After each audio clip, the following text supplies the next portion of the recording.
Fire. Fire. Fire.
Your sex.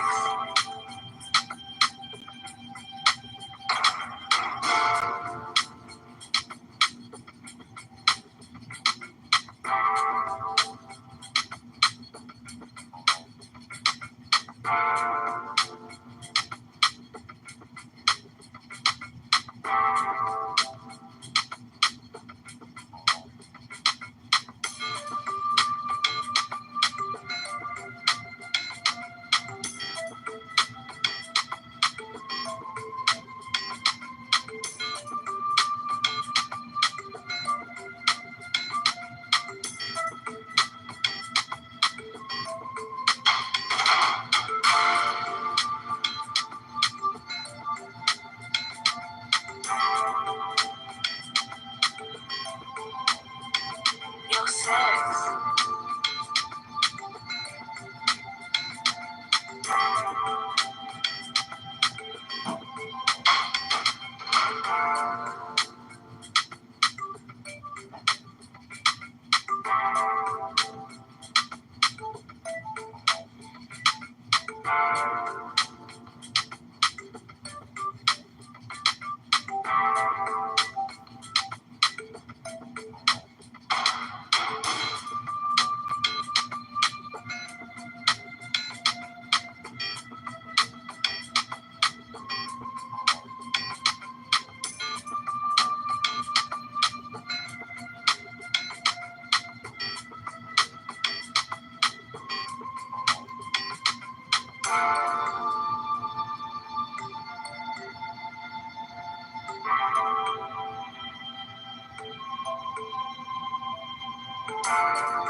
your sex.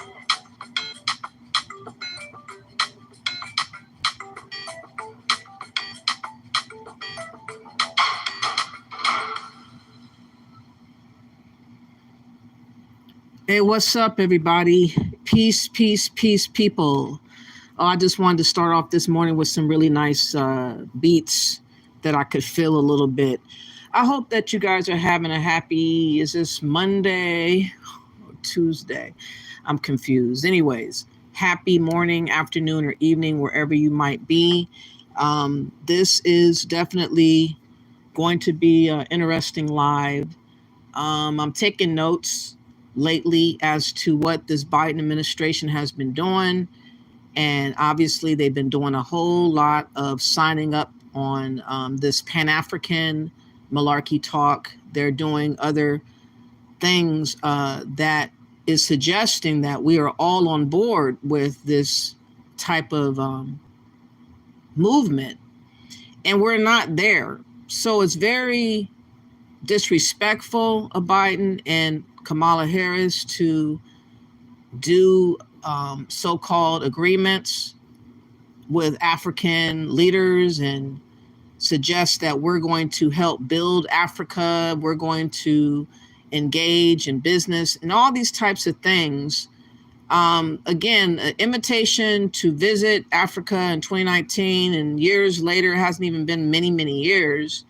Suddenly, it's like we're all on board to supposedly help build whatever people are suggesting us to go do and build. And it's very ironic that these things are happening today with the squeezing effect going on in America, how we're being ostracized and outcasted. And the only suggestions that we're getting is talking about Africa.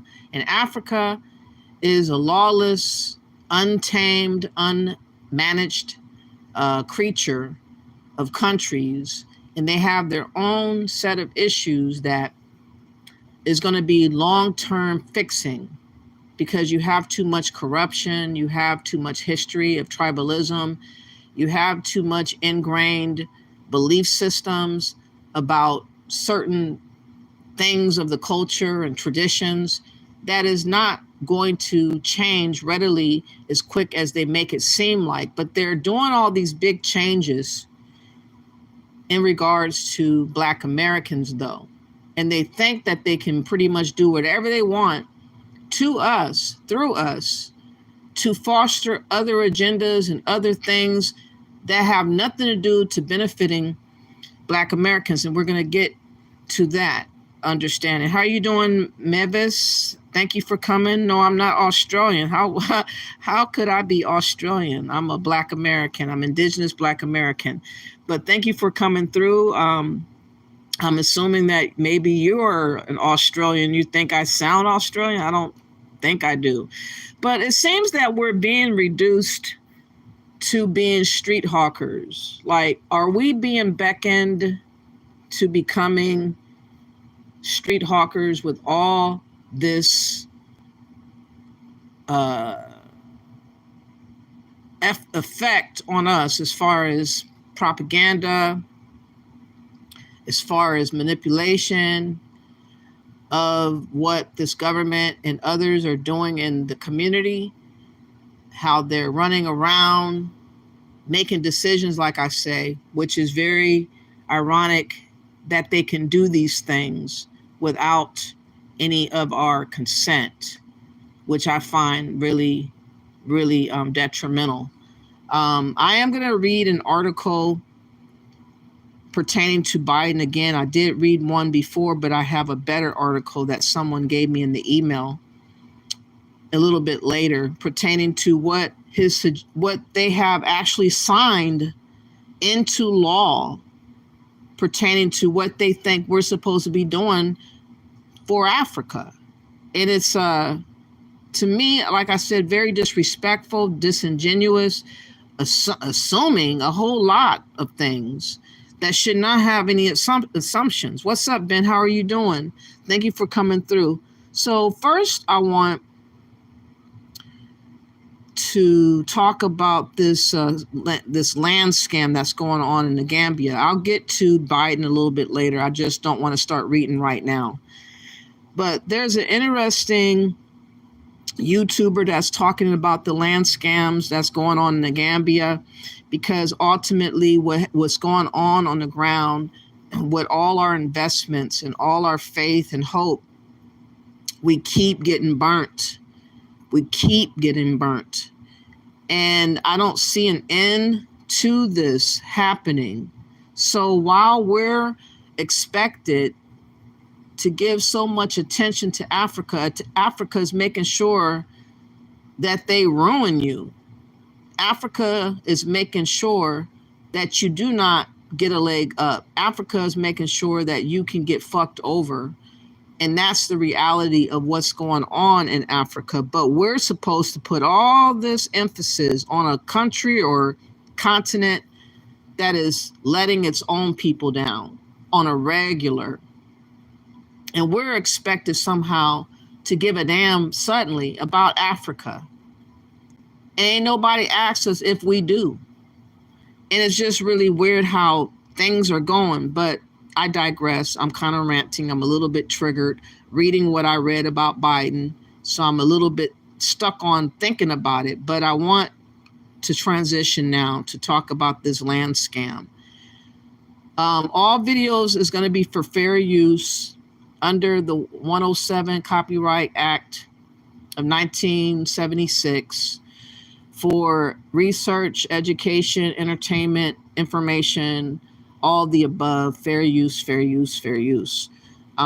This comes from YouTuber Zendella's Journey, and she is going to talk about this land scamming. I thought this was a very good, thought out video that she's given.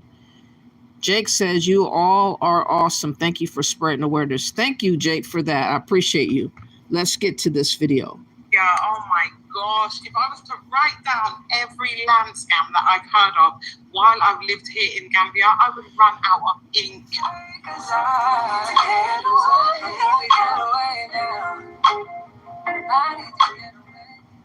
So welcome back to my channel. For those of you that are new here, I am Zandela, and this channel is all about my journey of moving myself and my family from living in London, UK, over to live in West Africa, Gambia. I have to talk about a subject that I've really been avoiding talking about, but I have to, which is land scamming here in Gambia. Oh my God, it is just so frustrating, so complicated, so exhausting. I just don't know where to start. Land is such a big problem here in Gambia, and all of us from the diaspora, we want to purchase a plot of land so that we have an asset in the country that we have decided to go and live in. But so many people are being scammed out of their money. I am talking about not simple things like people purchasing land from abroad, they're not quite here yet, and the people run off of their money. That is just the most basic land scam. I'm talking about estate agents that are buying land and then reselling it to multiple different people. I'm talking about people who have built their houses on plots of land. That means that they've had that plot of land long enough to go through all of the checks for physical planning. They've built houses on there. They're living in those houses, only to find out someone comes back into the country who's been gone for the past 10 years, and they actually own the same plot of land. And they have the official paperwork from physical planning. That is two people that physical planning have actually given the official transfer documents for. Honestly, land scamming here and land conflicts, land problems here are just endless. And finally, the government have decided that they're actually going to do something about it. I want to play a quick clip because the subject of land in Gambia has become a hot topic at the moment. Agencies in this country, the executive, the day before yesterday, I received a lady, civil servant, came to my office, said, Minister, I want to see you. Say you don't have an appointment. I don't think I need an appointment, Mr. Minister. I understand nobody gets an appointment coming to you. I want to see you. She insisted on seeing me, and I saw her. She gave me a paper. Her mother her father, her brother, all the money they had in life, they bought a piece of land from an agent that can never show them where the land is. All their savings went in vain. Immediately, all their savings went in vain, and a whole host of people, I'm sure, can tell this type of story. They really believed in this. Go back to Africa, invest, do all you can to get out of the system of America and transition to this new person in Africa. And people are buying into that dream, and they have been burnt. A lot of people are losing out on all their monies, all their savings, retirement payments, all kinds of money that they had saved up. Maybe they got from somebody that passed on, retirement, maybe military pay and other monies that you can get for getting retired and whatnot. Just doing our people just really, really dirty. And I don't know how many times we have to hear these stories before people believe that this is just the way of the culture. This is the government's way. This is the people's way. This is how they survive with desperation throughout Gambia and West Africa, or Africa overall, that keeps having these things happen. It seems to be localized in the West Africa areas, though, such as Ghana, Gambia, Nigeria, Sierra Leone, all those types of places. He said the whole entire savings zapped. Let's listen. Order the estate agencies executive to come and meet me the next day. We met them yesterday and have given directives. We cannot wait for the law. We put in regulation to regulate them. From Monday, they are starting to, I'm giving them 2 weeks to produce it for that, and we will deal with them according to law. We cannot let that continue in this country. Scamming people, taking money, selling land that does not belong to you will end. Why when someone sold you land that does not belong to you, him or her, you are never taken to court. Why in this country? Why? You rob people of their saving in their life, and then you go scot-free in the streets. Why those families continue languish in poverty and misery? That would end. And I've told As I said before, this is how it's rigged. This is how it's meant to be. I'm glad he's speaking on it, but are there really going to be changes, or is he just talking hot air? Again, this seems to be the culture to me. It's not worth the risk. But for those that continue to trust and listen to these Pan-Africans tell you and sell you to go ahead and keep doing it, more and more of us are getting bankrupt. More and more of us is losing our monies and resources and opportunities to save ourselves and to do other things that is beneficial to us. We keep doing the things that's causing us to throw money into the air, just throw stuff away. And that is the going thing that I'm seeing that's happening with people trusting in these land situations and other investments that people are partaking in. They're getting got left and right, but yet people are still singing Kumbaya, joy and unity, lying to yourselves every other day. After you hear these stories, you go right back to the bullshit, right back to the lies. They want the regulation in 2 weeks. We'll gazette them and we'll enforce them in court of law. They will be dealt with. Whilst we will, during our World Bank conference, I've seen what other countries have done. I've told them we will conduct a study, we'll send them for study to go, compare, and we try to establish a law in this country to protect the consumers at every level. There must be rule of law in a country.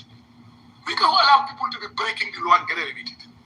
And let me tell you that the sad story you will discover, 80% of all our courts cases in the courts are on land. Will you believe that? You know why? Everybody who has the car, I'm not referring to you, want to be in the land business as lawyers. And let me tell you, one of the biggest grabbers of land in this country count members of the legal fraternity. Let me tell you second. They talk about human rights when somebody is arrested. They will insult the government. You are doing this human rights violation. When our land is being robbed, they never order a water. A non-formal media will be adopted to get everybody on board on the formulation of the national land policy that we all own. Special efforts will be taken to ensure diaspora participation in the policy formulation in order to further enrich the national discourse, views, and voices on the land policy. Formulating an inclusive, gender-sensitive national land policy. Number 2, conducting systematic demarcation and land registration. Number 3, establishing a digital land information system. Number 4, formulating a land use plan. Now that you've watched that clip, I actually want to give my honest opinion about land and land scamming. So, firstly, people ask me, is it safe to buy land in Gambia? And I want to say yes, it is relatively safe to buy land if you make sure that you are doing. After just showing the video, this is what I find so astonishing. After just hearing about all these people losing out on their money, they still come back with the bullshit of, yes, you can trust. Yes, you can do this. What is wrong with these people? Surely you see the signs on the wall and the writing says, do not trust, beware, danger. It's not worth the risk, but they still want us to still go in the direction of bankrupting ourselves. And like I said, eventually we're going to find ourselves in predicaments where we're going to be looking more like street hawkers. Now, this video is about a year old, this other video I'm about to show, where a Black American woman wanted to try out being a street hawker. And this to me is reminiscent to what will be after 10, 20 years of us making these mistakes that we didn't have to make, trusting in various people that were just out there to get us, throwing money at people that don't deserve our money, like Dr. Eric Hanna, taking risk, taking all these risks, all these gambles. We're going to find ourselves looking more like street hawkers, if not becoming one. Hopefully we will wake up before all that happens. Of course, whoever are street hawkers, that's what they do for a living. That's their lifestyle. That's their culture, but it's not ours. And I hope to goodness it won't start being ours. But if we keep on losing many monies or resources, we might end up setting ourselves up to be a street hawker.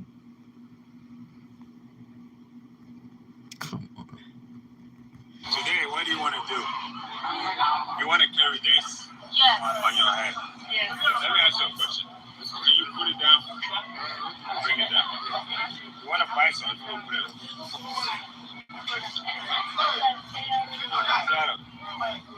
First of all, let me ask you a question. How much is this? This is 3. Okay, and then how much is this? This is 2 cities, 50 pesos, right? So this is 3 cities, right?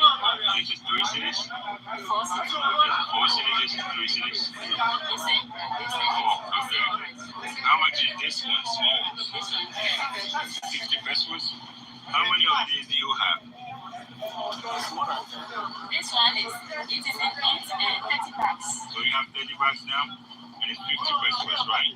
One is 50 pesos. So if you have 30, and we say it's 15 cities, 15 cities, right? So if this is 15 cities, and this is 2 cities, right? So 1, 2, 3, 4. There's 3 cities. So how much is that? That's 12 cities, right? If you add up to that, what is that? 27 cities, right?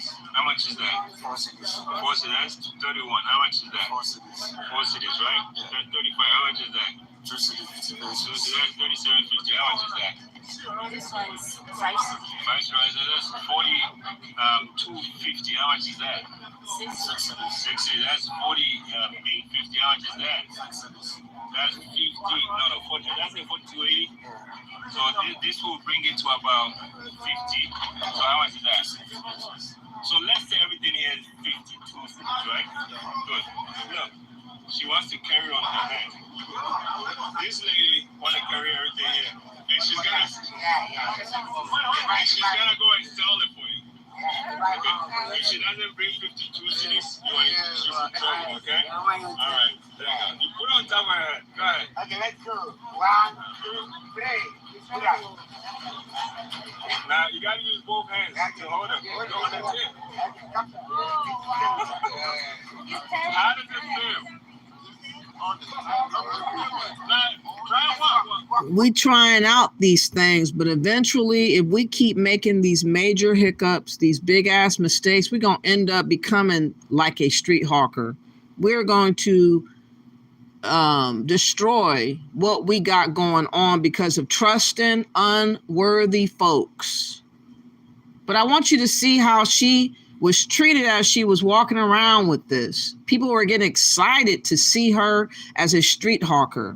These men were having a good time having her perform the duty of a street hawker.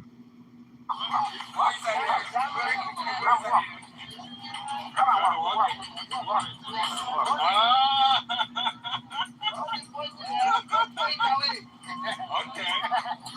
How does it feel? Very happy. Very happy. Can you walk the whole dog?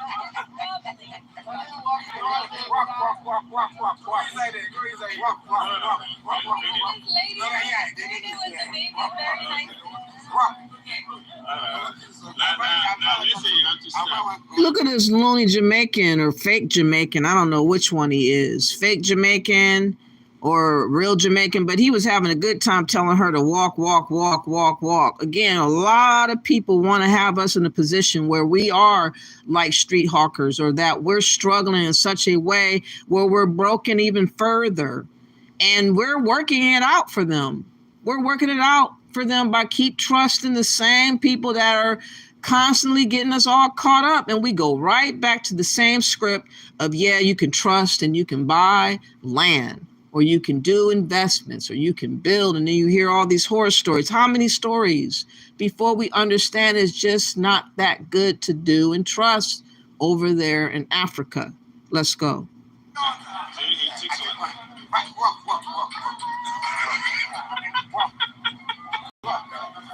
So, Lisa is selling stuff in Ghana, right?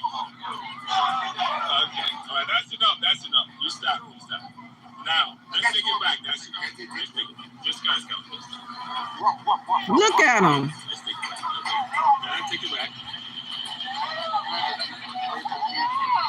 And I don't want to see this for us, but, you know, people are playing with our emotions. They are assuming that we ain't got nothing else better to do but self-sacrifice ourselves. And a lot of us are doing just that, self-sacrificing ourselves for people that are not worthy of all of that. And I'm just being honest. These are my opinions. It's not hate speech, YouTube, or whoever's listening, but I'm sick and tired of hearing how we're being done dirty.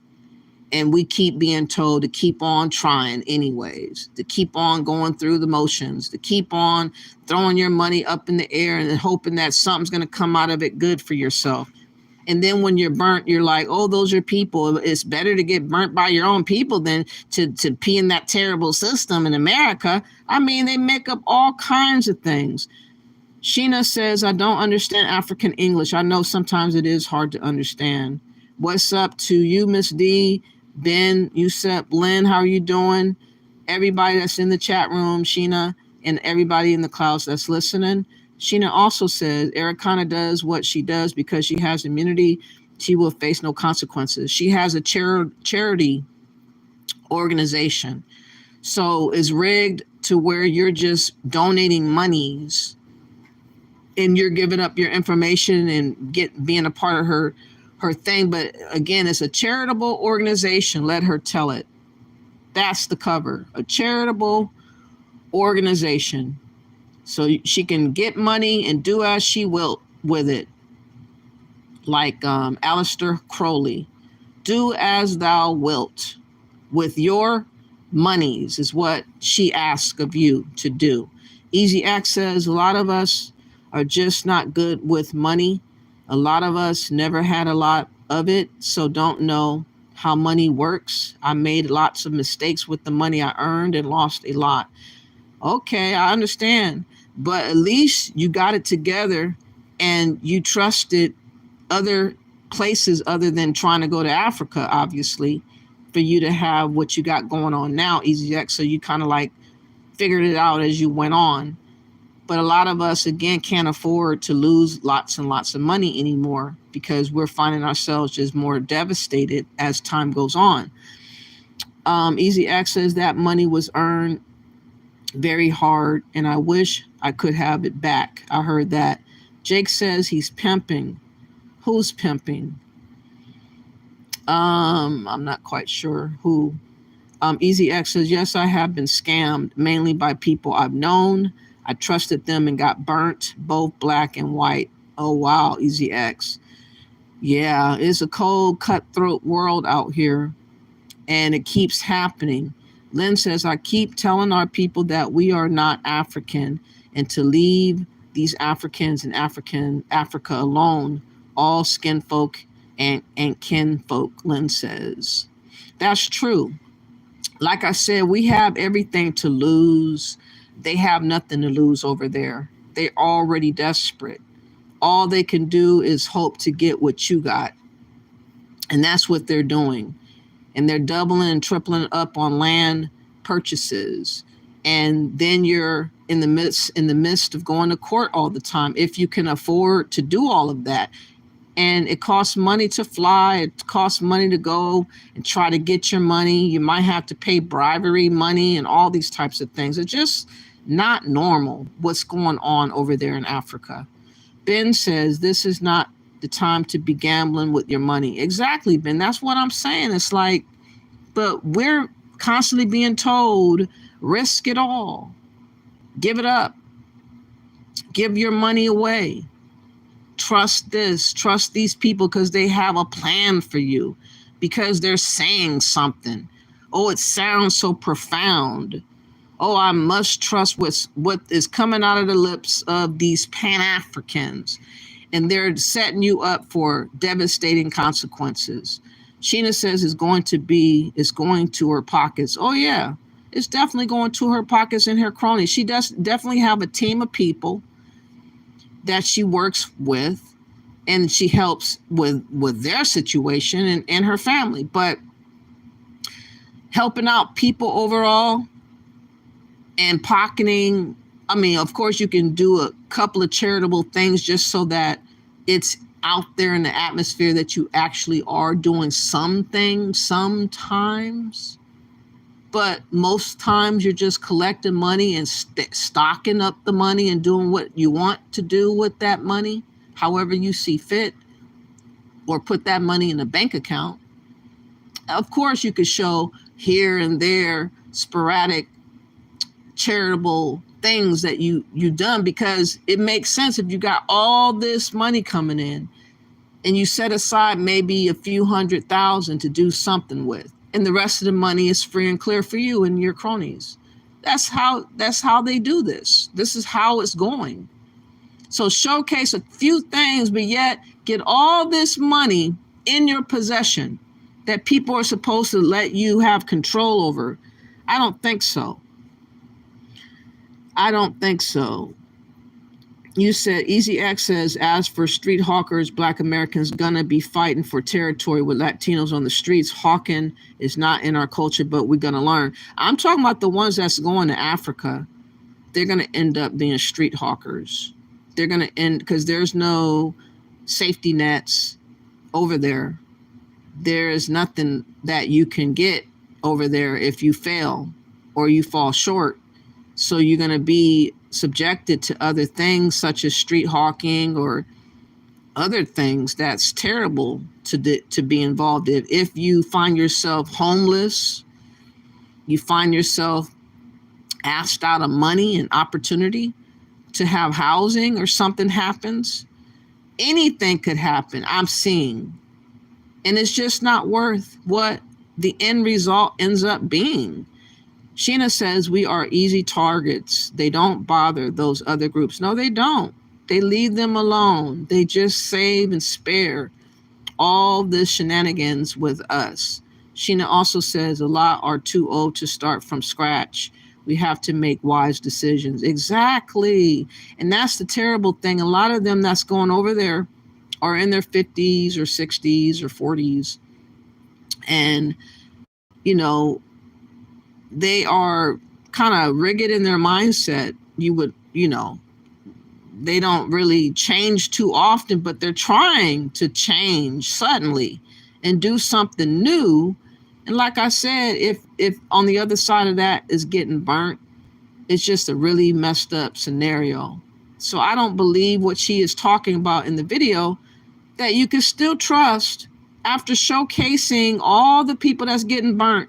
She's still put out there, you can still trust buying land in the Gambia. I say, hell no, you can't trust buying land in West Africa, period. Lynn says Pan-Africanism is propaganda pushed on indigenous Black Americans, and they are backed by the powers that be. Exactly. That's exactly what's going on. T-Boy World says, I'm sorry, but you guys should stay in America. No one is forcing you. Oh, yeah, I'm definitely staying in America, but it's called propaganda, T-Boy World, what we're talking about. There is deliberate messaging that's being brought to indigenous Black Americans about needing to go to Africa, and that we're needed to do certain things that others are not being called to do. Mainly Africans are not called to do a goddamn thing. But they're trying to get us to care, and they're trying to get us to do all these things in replacement of what Africans should be doing for Africa. Isn't that interesting, T-Boy World? I'm sure you're not in Africa, but you're talking as if you are. Jake says, stay wise as a serpent, but harmless as a dove. Stay wise, okay. Easy access street walking could become their reality as well. That's what I'm saying. What's up, Pinky? How are you doing? Thank you for coming through. T-Boy, Black Americans are being pushed on a daily to move to Africa, Sheena says.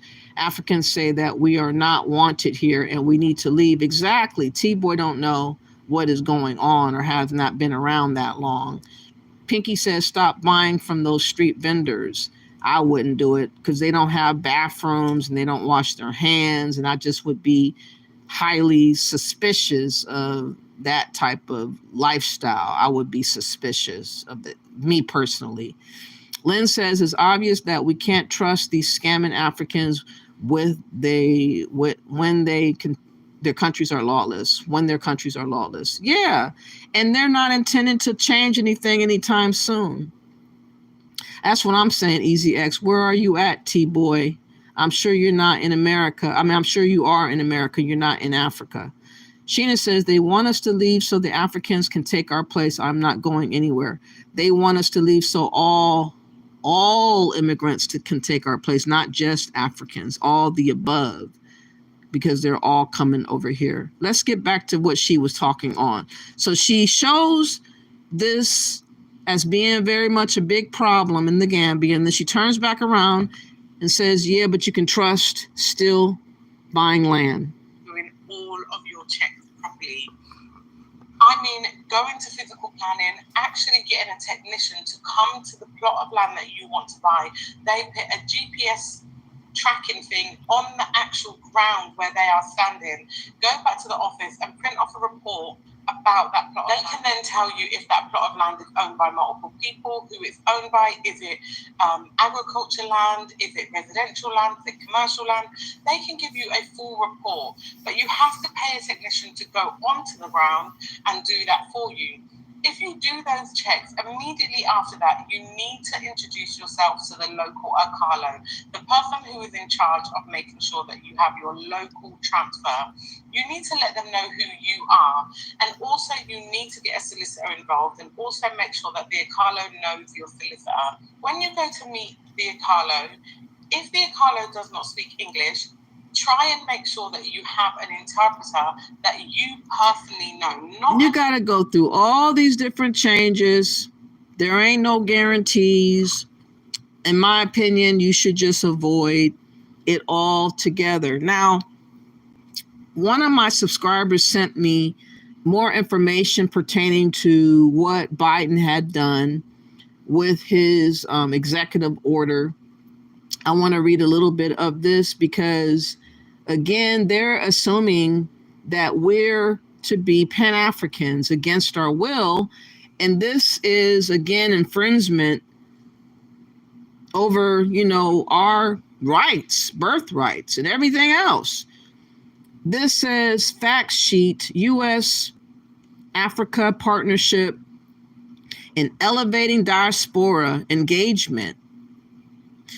The African diaspora in the United States is a source of strength. It encompasses African Americans, including descendants of enslaved Africans, and nearly 2 million African immigrants who have close familial, social, and economic connections to the continent. The African immigrant community makes significant contributions to America's growth and prosperity. The African diaspora, i.e., people of Native African origin living outside the continent, has been described as the sixth region of the African Union. The African and Diaspora Youth Leaders Forum, held on December 13th in Washington, D.C., as part of the U.S. Africa Leaders Summit, reflected the Biden-Harris administration's commitment to strengthening the dialogue between U.S. officials and the diaspora in the United States, as described in the U.S. strategy towards sub-Saharan Africa. During the forum, Vice President Kamala Harris announced the creation of the President's Advisory Council on African Diaspora Engagement in the United States, PACADE. Today, President Biden issued an executive order directing the Secretary of State to establish PACADE, which will enhance the dialogue between United States officials and the African diaspora. The EU encourages efforts to advance equity and opportunity for the African diaspora in the United States and strengthen cultural, social, political, and economic ties between African communities. The global African diaspora in the United States, PACADE, will consist of diverse representatives from African American and African immigrant communities who have distinguished themselves in government, sports, creative industries, business, academia, social work, and faith-based activities. PACADE will provide information, analysis, and recommendations to the President regarding strategies to advance equity and opportunity for African diaspora communities, ways to support the United Nations Permanent Forum on People of African Descent, programs and initiatives to strengthen cultural, social, political, and economic ties among the African communities, the global African diaspora, and the United States, and address challenges and opportunities to advance inclusion, belonging, and public awareness of the diversity, accomplishments, culture, and history of the African diaspora. Programs and initiatives such as the International Visitor Leadership Program to expand educational exchange programs between Africa and the United States, programs and initiatives to increase public and private sector collaboration and community involvement in improving the social economic well-being of African diaspora communities, and programs and initiatives such as Prosper Africa to increase the participation of members of the African diaspora in the United States with regard to trade, investment, economic growth, and the development programs relating to Africa. In addition to the new PACADE, the U.S. government is investing in diaspora engagement, including through its support for higher education and workforce development, the creative industries and entrepreneurship, environmental equity. Africa's large, dynamic youth population creates exciting opportunities for innovation and economic growth on the continent. Since the beginning of the Biden-Harris administration, the United States has invested over $385 million in education and youth leadership programming. We intend to invest more than $690 million over the next 2 years. $690 million over the next 2 years for a total of $1.1 billion. Where has this money been felt anywhere, y'all? Anywhere in the Black community. $1.1 billion, and this was back in 2023. So $1.1 billion was supposed to have been spent by now, or up until 2025, I guess. So another year, $1.1 billion. Young African Leaders Initiative expansion.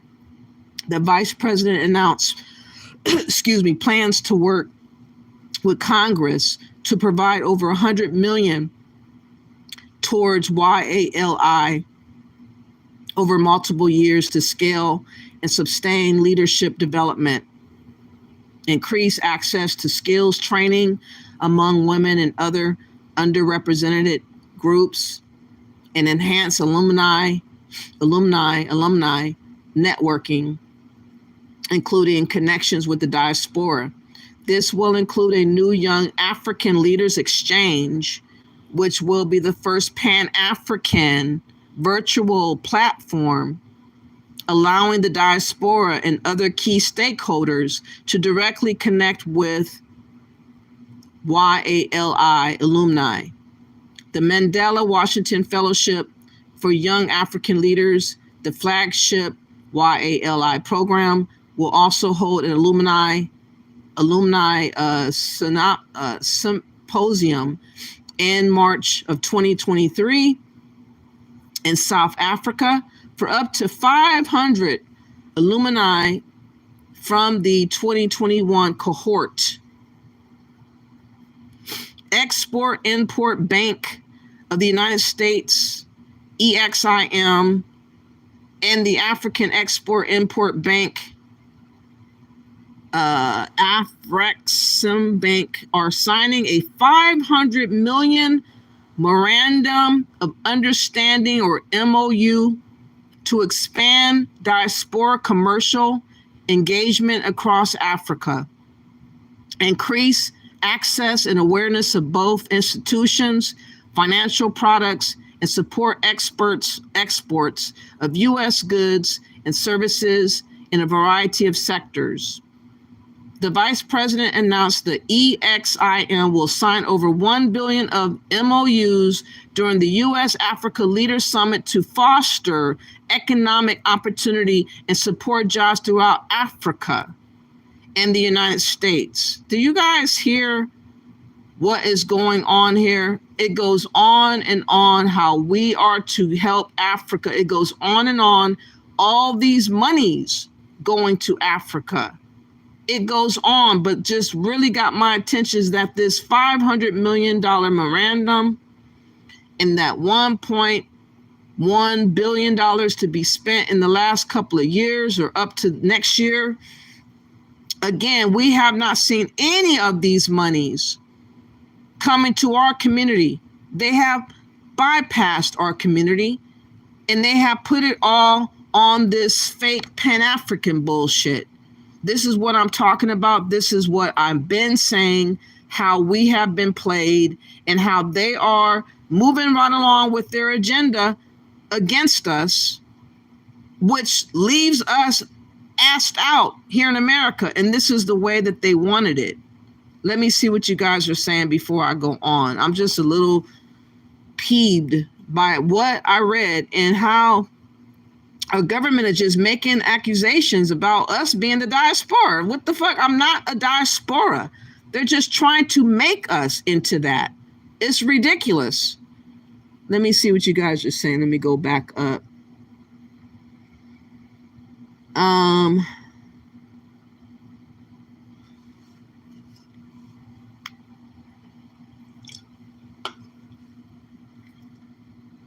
Pinky says, Africans and Caribbeans are the ones telling us we are not wanted in America because they want to take our places. Exactly. Even if we're not wanted, it's still our home.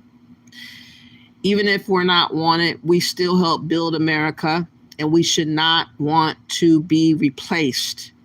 But again, people are playing with our minds, telling us to do what they refuse to do themselves. They tell us to go to Africa, but why aren't they taking their asses there and staying there? They're just telling you to go. It's ridiculous. Pinky says, listen to her accent. She's an African or Caribbean living or was living in the UK. She is from the UK, but I'm not quite sure. I think she's Caribbean. Easy X says, TBOI, you sound like you write for a scam. Exactly.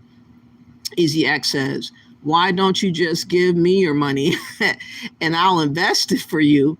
I guarantee the return will be your liking, and then you can take a trip to the motherland. Easy X says, I heard that. Miss D says, to Pinky Wells, no one listens to them. Also, Old Head Panty says the same thing. But they're moving and they're trying to like treat us like sheep and just putting this Pan-African bullshit onto us, whether we like it or not. And they're going to the schools, the colleges, and all that with this shit. Lynn says, peep game, Africans are fleeing to the United States to be under a racist system, but telling us we shouldn't live in our homeland and country we built. The nerves of these low-life scammers. Exactly. They are definitely telling us to do something that they refuse to do. They leave Africa, they come to America, they get pompous, they wag their fingers and talk shit about why won't we go to Africa, and they're not there. Like, why won't you take your ass back to Africa and leave us alone? Pinky says Trump is going to get rid of that ish, so Biden wasted energy on that. I hope so, because that need to be trashed. That executive order needs to be trashed. I would suggest he trash that. T-Boy World says, I'm sure Gambian and African are having the same problem concerning land issues. This is not subjected only to African Americans. Well, I'm sure that they are getting others got because they don't discriminate on who they scam, but they do know that more of us are fresh-eyed and bushy-tailed, and we're naive, and we're going to Africa with all these dreams and sweet nothings in our head about Africa and about African people being these supreme beings, I guess, that we need to like now hook up with and hold hands with all the damn time. But that's not the reality on the ground when you get there. And so targeting Americans is what is going on right now, in addition to other people getting got, of course, too.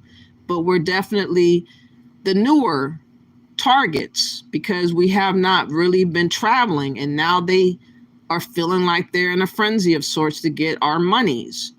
Sheena says, what gets me is when the Africans and Caribbeans say that Black Americans act American. That's what be killing me too, Sheena. How do I act American? I am American. We're acting now. We're putting on a costume and acting like we're American. We've only been here for hundreds of years, but we're acting. They just are acting. That's what it is. They're projecting because they're acting like us, and they want us to feel funny about us being comfortable here. Yes, we have racism. We have some discriminatory instances that happen. We have police brutality, but some of that stuff could be avoided if we would not put ourselves in predicaments that would cause some of those issues to be. So there's some things that we have to take accountability over. I'm not saying that the police shouldn't get away with shooting an unarmed Black person or going into their homes shooting, blindly, just walking in and waltzing in and start shooting up people. They should be held accountable. There needs to be some standard somewhere with some of this stuff going on. But that does not mean that I want to leave America and give Africa a try as if nothing bad can happen over there. Like, that's ridiculous. Of course, bad things can happen over there because they don't have laws like that they that they keep up with like they should. They are not managed. Some of them can be bribed and bought. So it's not safe to trust over there. Pinky says Trump not into Africans like Biden and Kamala. Pinky says he's only concerning about himself, about America affairs. And that's what I like about Trump. He's not trying to worry about everybody everywhere. He's more concerned about America first, and then he puts his eyes on other places, but he takes care of home first. That's why we have to vote for Trump and get Biden out of office. Miss D says, we're not part of no diaspora. It's disrespectful for Biden and Kamala to compare us to any African because we are indigenous in America. Exactly. So they're definitely disrespecting us. And they're thinking in terms of how the Pan-Africans are talking. And I'm going to get into how the Africans or Pan-Africans talk, how they've been talking for years upon years on Sonata TV, on social media, debating and talking about Kemet and talking about Egypt and talking about spirituality of Africa, talking about shrines, talking about, all these things that we're supposed to upgrade and learn about to somehow find our wholeness somehow through African spirituality. Bullshit talk. But you have these dumb boule types that are so-called educated that are having the ears of these races such as Biden, and they're happy to hear about wanting to go to Africa and deal with Africa and try to leave America. That's music to their ears. Let me see what you're saying.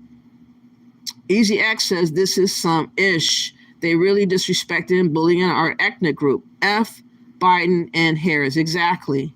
Right. Miss D says right. Exactly. Pinky says Biden and Kamala wrote that like they were going to be in office for another term. Yeah, they did. They trying to make that official, ain't they, Pinky? Newsflash, we are Americans, Lynn says. Exactly. They are definitely forgetting about we are Americans, and that's what we're having a dilemma with these Pan-Africans. Easy X says we all African now. Let them tell it. Let them tell it. And like I said, that's why I say you should declare your own identity. You should get on your ID a change. I'm going to do that. For my next change, I'm going to put Indigenous Black American on my identity instead of Black American. I'm going to change it.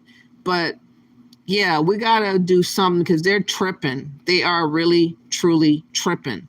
Piggy says, all I'm hearing is Black Americans will be sharing with Africans. Exactly, Pinky. No, you're hearing that they're taking over our voice and what we want, and everything's going towards Africa. Miss D says, our history is here, and they know that. They're trying to really push us out. Exactly, Miss D. Lynn says Africans and Caribbeans are doing the bidding of the elite of the United States of America. Yeah. Pinky says, I bet Trump not going to spend no money on that African continent. I mean, if he does, it's going to be for the benefit of America first and foremost. Easy Act says, I wish I could buy you a coffee. You are doing the greatest for our people, exposing these treacherous motherfuckers.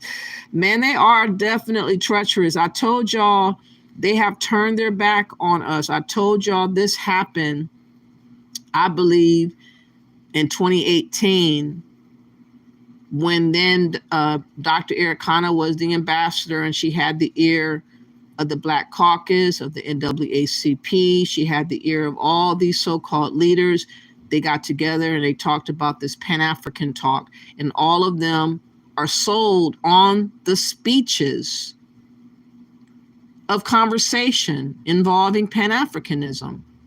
It's not reality on the ground, though, anywhere. But they're speaking as if it's a benefit for us, and it has not been a benefit anywhere for any of them in Africa. It's just hogwash. And they are selling us out for hogwash, y'all.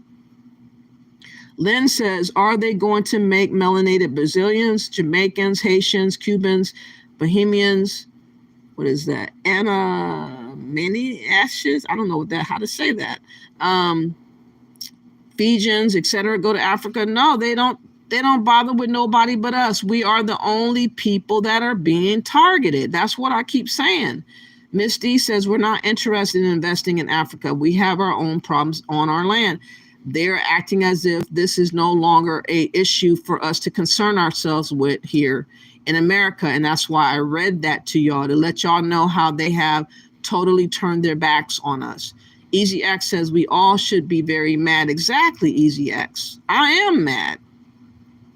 That money could have been towards our reparations claim. Exactly, Miss D. $1.1 billion in the last couple of years that they've been using. Where has it gone? Lynn says Africans have to hold their own nuts. Exactly, but they want to get free money from our government and then get money from us too. They're double and triple dipping. When are we getting blessed? In what part of this equation are we being blessed? Nowhere. Lynn says it's the weirdest thing to hear Africans living in the United States and UK pushing Africa as Wakanda. I'm thinking you fled from Wakanda. Yeah, they did. Freedom of religion, Mystic Dimes, Divine Insight says. Well, yeah, in America you can. I don't know about everywhere in Africa, because some of those places like Nigeria, you got to be careful of how you say certain things because of the Sharia law. Is it Sharia law? Sharia law, something like that. Lynn says, for a Pan-African to try and tell me that I am an African in America is disrespectful. I know my ancestry. I am an amalgamation. I found no one from Africa in my genealogy. Yes, it's very disrespectful to just put that painted brush on us as if we're African, whether we like it or not. And that's why I read that, because I'm letting you see how disrespectful Biden and Kamala has been. Pan-Africans are. They're the ones that's in the ears of these people speaking about these things. And that's why they did the language in which they did, because of those types of people in their ear. Now, the only good news that I could tell y'all about is in Maryland. I don't know if you guys heard, but there has been thousands of pardons pertaining to the marijuana convictions. So a lot of people are going to finally get out of jail. They're getting overturned, I guess. They're getting pardoned out of jail. Let's take a listen to this. So at least we got one bit of good news in regards to some of the people that's in jail for stupid ass marijuana charges are going to get blessed and get out.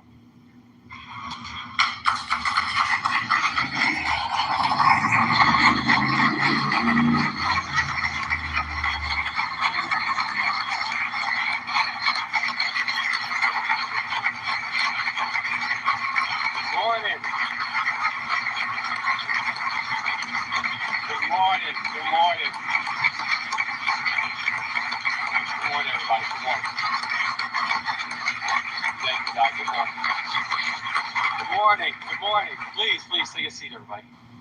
Thank you. Good morning, everybody. Good morning. I am humbled to be with each and every one of you in this historic state house. As in this moment, we're prepared to make our own history together.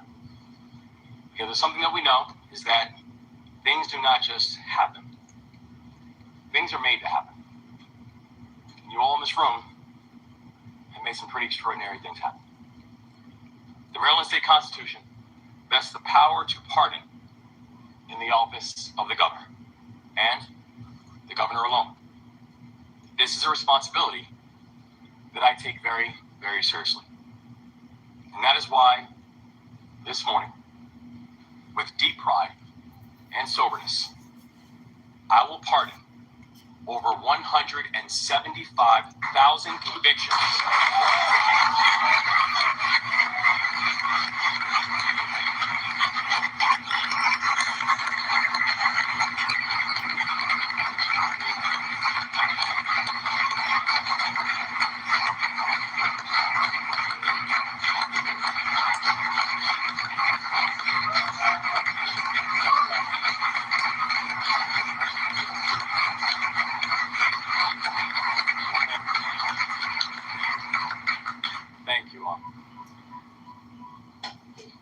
stop that so I can get you to sign your pardon.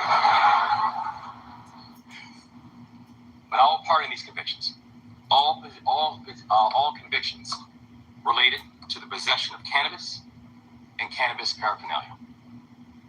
Maryland legalized cannabis by referendum. This administration has stood up what many believe to be one of the most equitable and efficient adult cannabis market rollouts of any state in the entire country. In March, we conducted our first adult use cannabis licensing round, and all 174 licenses were awarded exclusively to social equity applicants.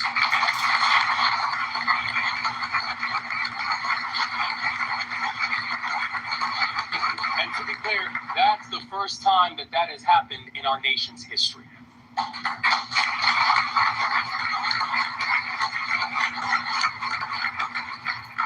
And yet, we know that legalization does not turn back the clock on decades of harm that was caused by this war on drugs. Legalization does not erase the fact that nearly half of all drug arrests in Maryland during the early 2000s were for cannabis. It doesn't erase the fact that Black Marylanders were 3 times more likely to be arrested for cannabis than white Marylanders before legalization. It doesn't erase the fact that having a conviction on your record means a harder time with everything. Everything. From housing to employment to education. It doesn't erase the fact that people who were arrested for cannabis 3 or 4 or 40 years ago still have those convictions on their records to this day. We cannot celebrate the benefits of legalization if we do not address the consequences of criminalization.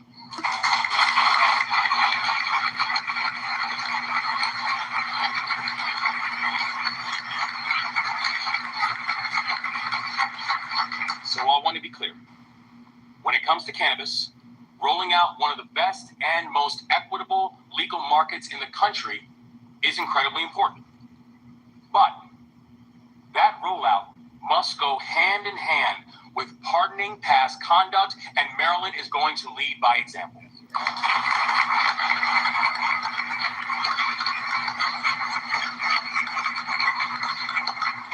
So today, this executive order is the most sweeping state-level pardon in any state in American history.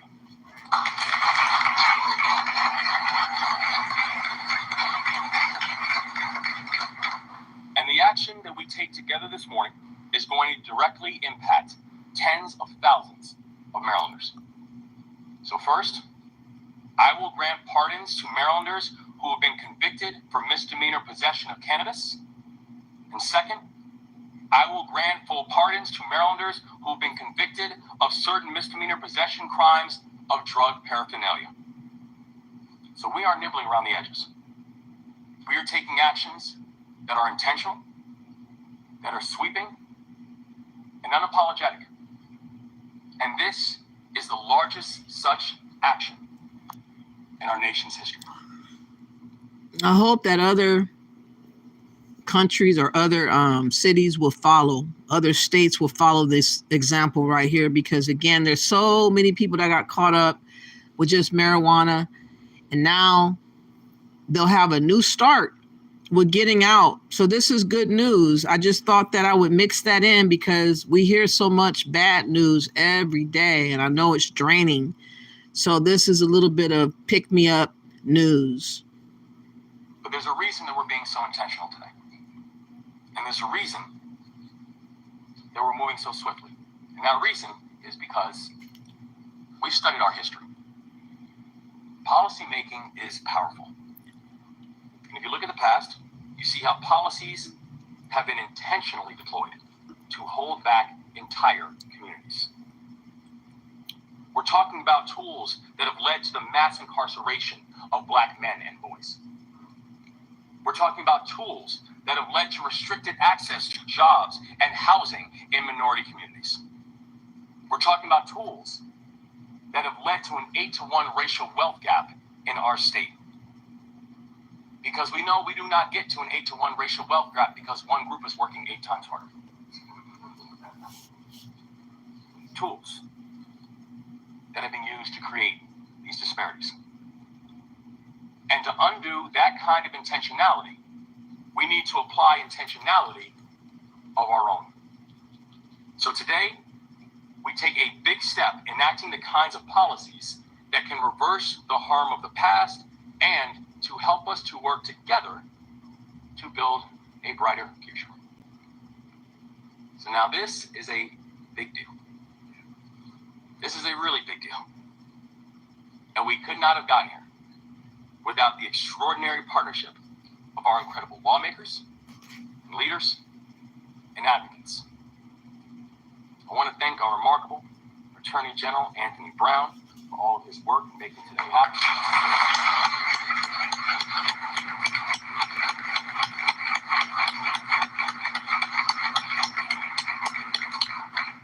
I want to thank Jason Ortiz and all of his colleagues at the Last Prisoner Project.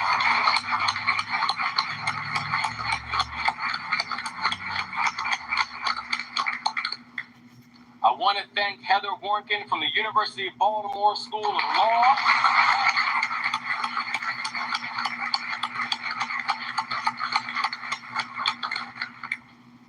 I want to also thank my team, who have been in the trenches, working countless hours on this for months, making sure that we are dotting every I, crossing every T, making sure that we leave no one behind. You have continued to show that leave no one behind is not a slogan. It's a governing philosophy. We wouldn't be here without you all. Bless you. Anyways, I wanted to share that good news. I'm sure a lot of people in Maryland are jumping for joy, especially if their son or daughter was in jail for a long, long time over a stupid marijuana charge, and now they're about to get their loved ones back pretty soon. So that's awesome news. Let me see what you guys are saying, and then we're going to transition to another topic. I hope that you guys would support by liking and sharing and subscribing to my channel. I cannot do this by myself. I just try to do different topics that is related to how we're being affected directly or indirectly by Pan-Africanism and how we're being sold out. I thought it was imperative to show you who these people are, so that we know who our enemies are. We have plenty of enemies among us, including the president and his vice president and all the Pan-Africans and all these people that's taking assumptions, thinking that we're supposed to just become someone new and do something for a whole group of people and forget about ourselves. It's very amazing how people expect us to just disrespect our own ancestry and our own lineage here in America and finally just forget about everybody and everything and just worry about strangers and other places more than ourselves. It's truly, truly ridiculous. Monique, how you doing, says, is part of the big plan. Russia is sitting 90 miles off of our shoreline, just waiting on Cuba. They have just said that young men has to sign up for the draft otherwise. Wow. You also said they need these people to help them that will get out of jail because we are spread too thin across the globe. Okay, yeah, they need these people to help them that will get out of jail. Yeah, we need more help though. I mean, that's a good thing to get marijuana charges overturned in one state, but we have 49 other states that need to follow suit and do the same exact thing so that that stupid law or crime could be overturned because it was not anything that was bothering. Marijuana don't make you go rob and kill and steal and do all these other things. It makes you eat and sleep. That's about it. And be silly. That's about it. Monique says, just wait for it, people. Lynn says, the USA have reinstated the draft. All men who are U.S. citizens from 18 to 25 are automatically enrolled. Migrant men 18 to 25 are offered a fast track to citizenship and if they join the military. Wow, okay. The war on drugs was a war on Black Americans, especially Black men. Exactly, Lynn. That's exactly right. Son of Anan says some people deserve to be left behind. Okay. Easy Access, finally some good news. Thanks for Black. You're welcome. That is very rare to find good news. They need men for the military. Yes, they need some crash dummies, Lynn. They need more crash dummies. So in thinking about all this Pan-African talk, as I told y'all, I have been looking more into some of these Hotep Kemet people because those are the ones that tend to be Pan-Africans the most. And I found an Elder Baba Heru, Heru. I don't know if you guys know him, but he's been around. Let me see if I can find something that talked about him real quick. No, not that. Okay. Oh, not the right one. Hold on for a minute. I'm trying to find this guy. Anyways, he is a shrine worshiper. He has a shrine somewhere.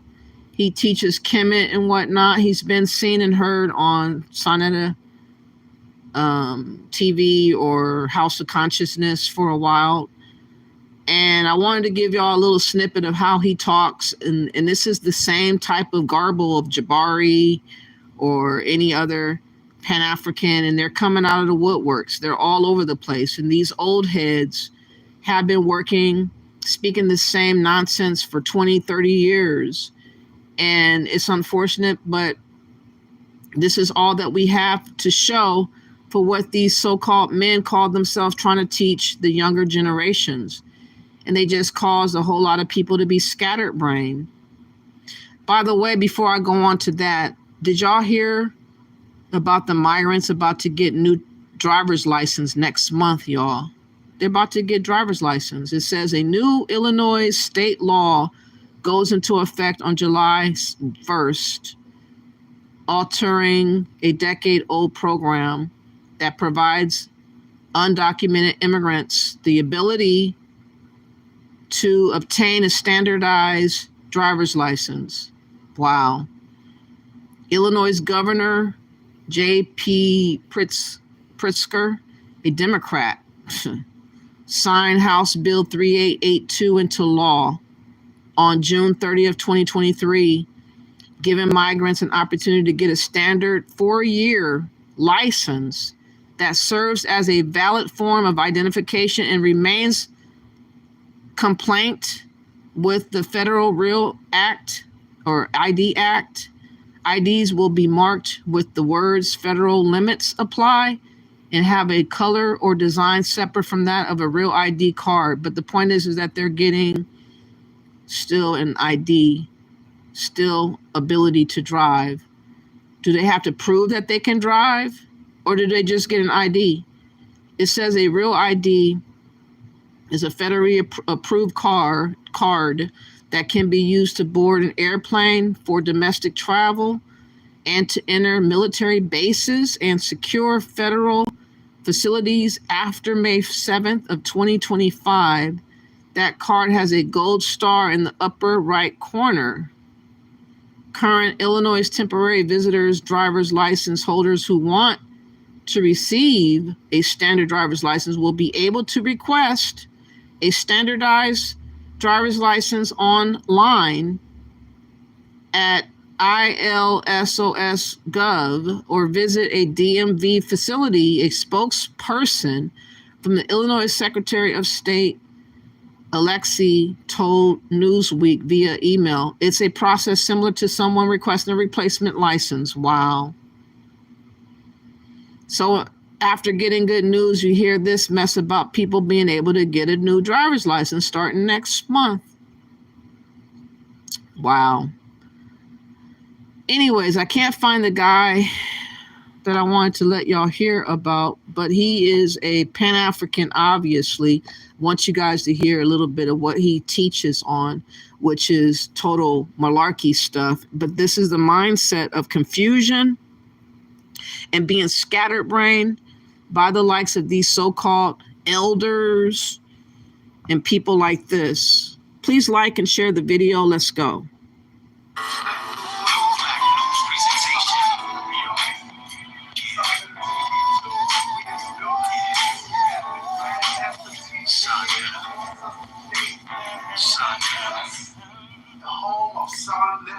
Just look at how his makeup is. He has to be rocking an unk, looking like a clown, looks like a jester.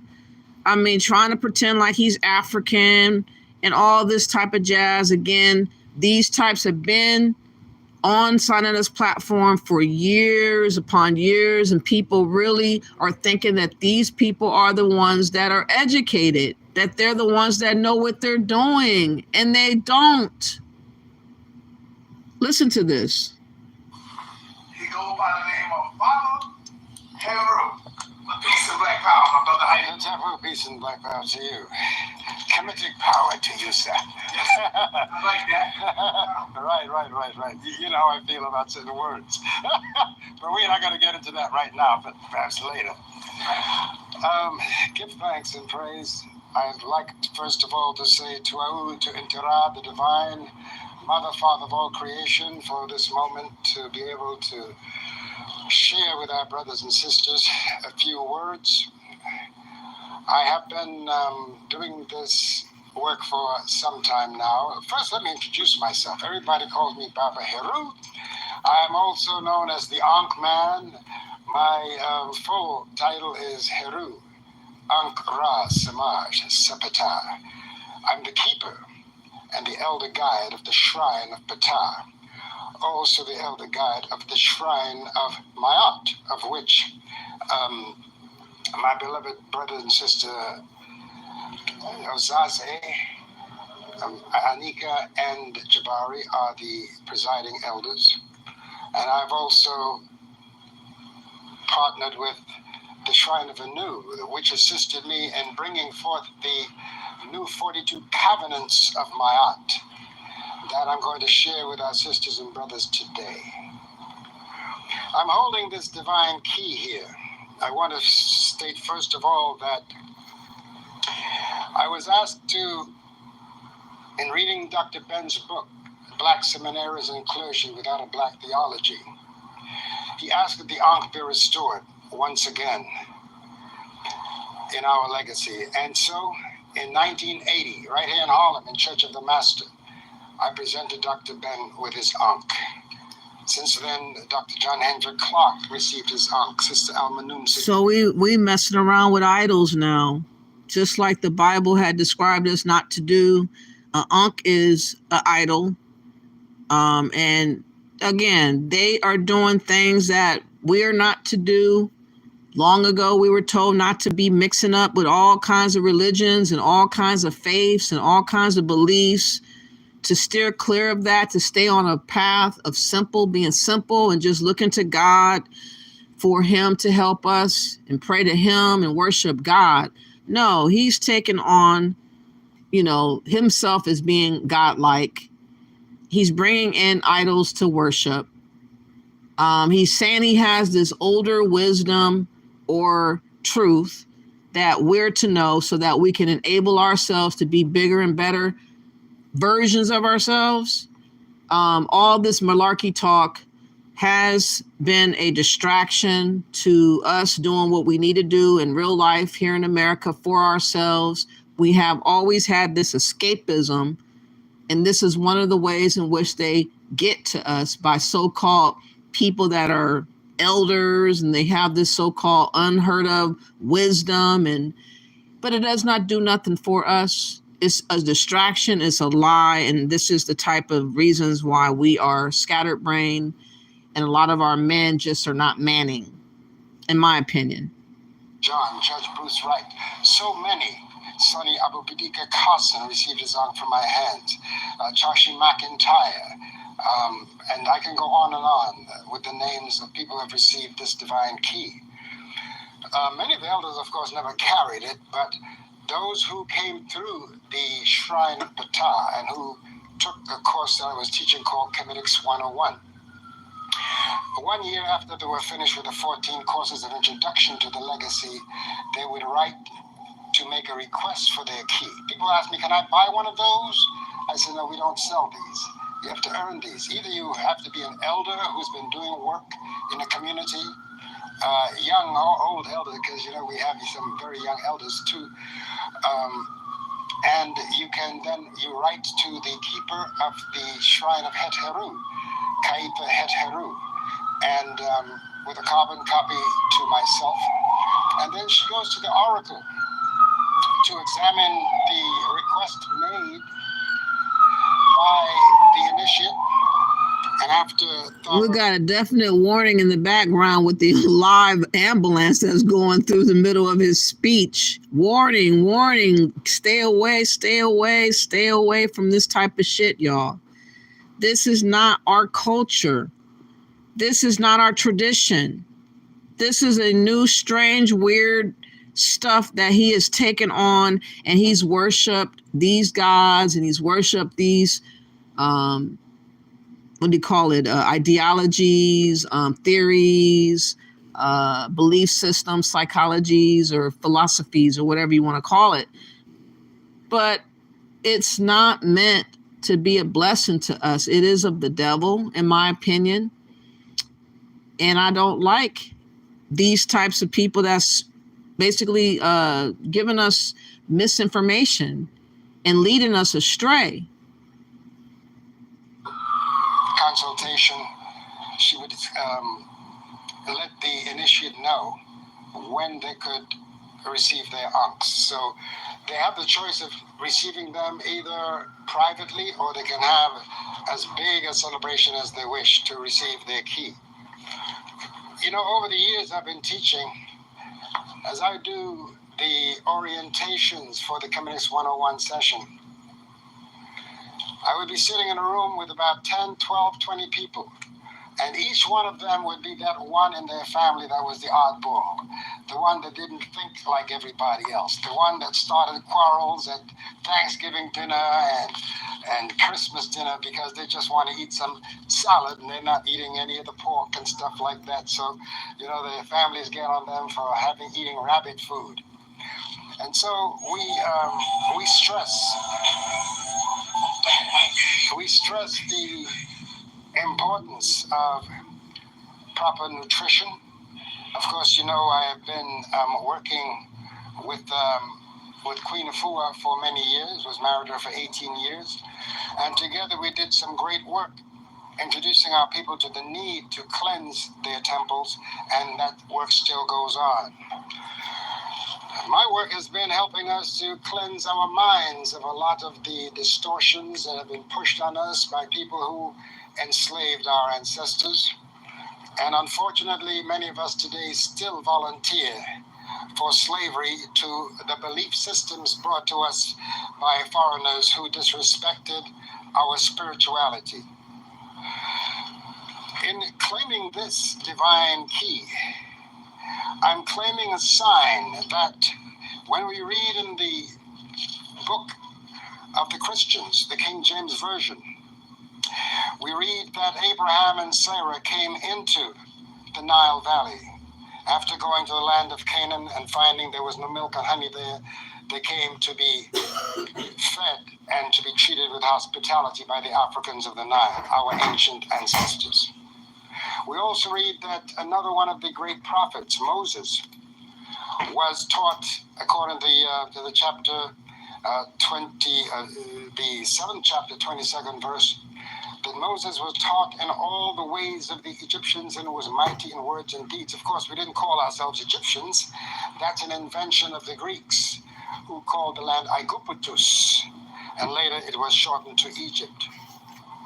We also read that Yeshua, who is now miscalled Jesus in a Latinized name, that he too, his mother brought him into the Nile Valley for refuge when those in his land were seeking to murder him. We even find that the Prophet Muhammad, he didn't come, but he sent at least 40 of his disciples to the court of the emperor, the Negusti of Ethiopia, of Kush, and they were given refuge there from the tribesmen of the Quraysh in Mecca who were. So in other words, he's pretty much acting like a false prophet. In addition to that, I don't know if he thinks of himself as being a scribe of the old Bible, Leviticus, or whatever you call it. If he's intermingling all these other types of thoughts into his garb of dress, I have no idea. But again, all these different types of Kemet, Pan-Africans, they're all in the same boat. They all do the same thing, which is distract us, get us away from our identity as Americans, and tell us that we're crazy if we don't go the route that they're telling us to go, which is thinking about Africa, worshiping Africans, worshiping Africa, daydreaming about going over there, and displacing yourself from America. That's what they would like you to want to dream about doing. And it's just, again, a setup. Let me see what you guys are saying. Easy Access, I hope that they will have some type of counseling for these people being released. Prison can be traumatic. I'm pretty sure a lot of those men that went in, or women, had some devastating things happen. You know, grapes can happen.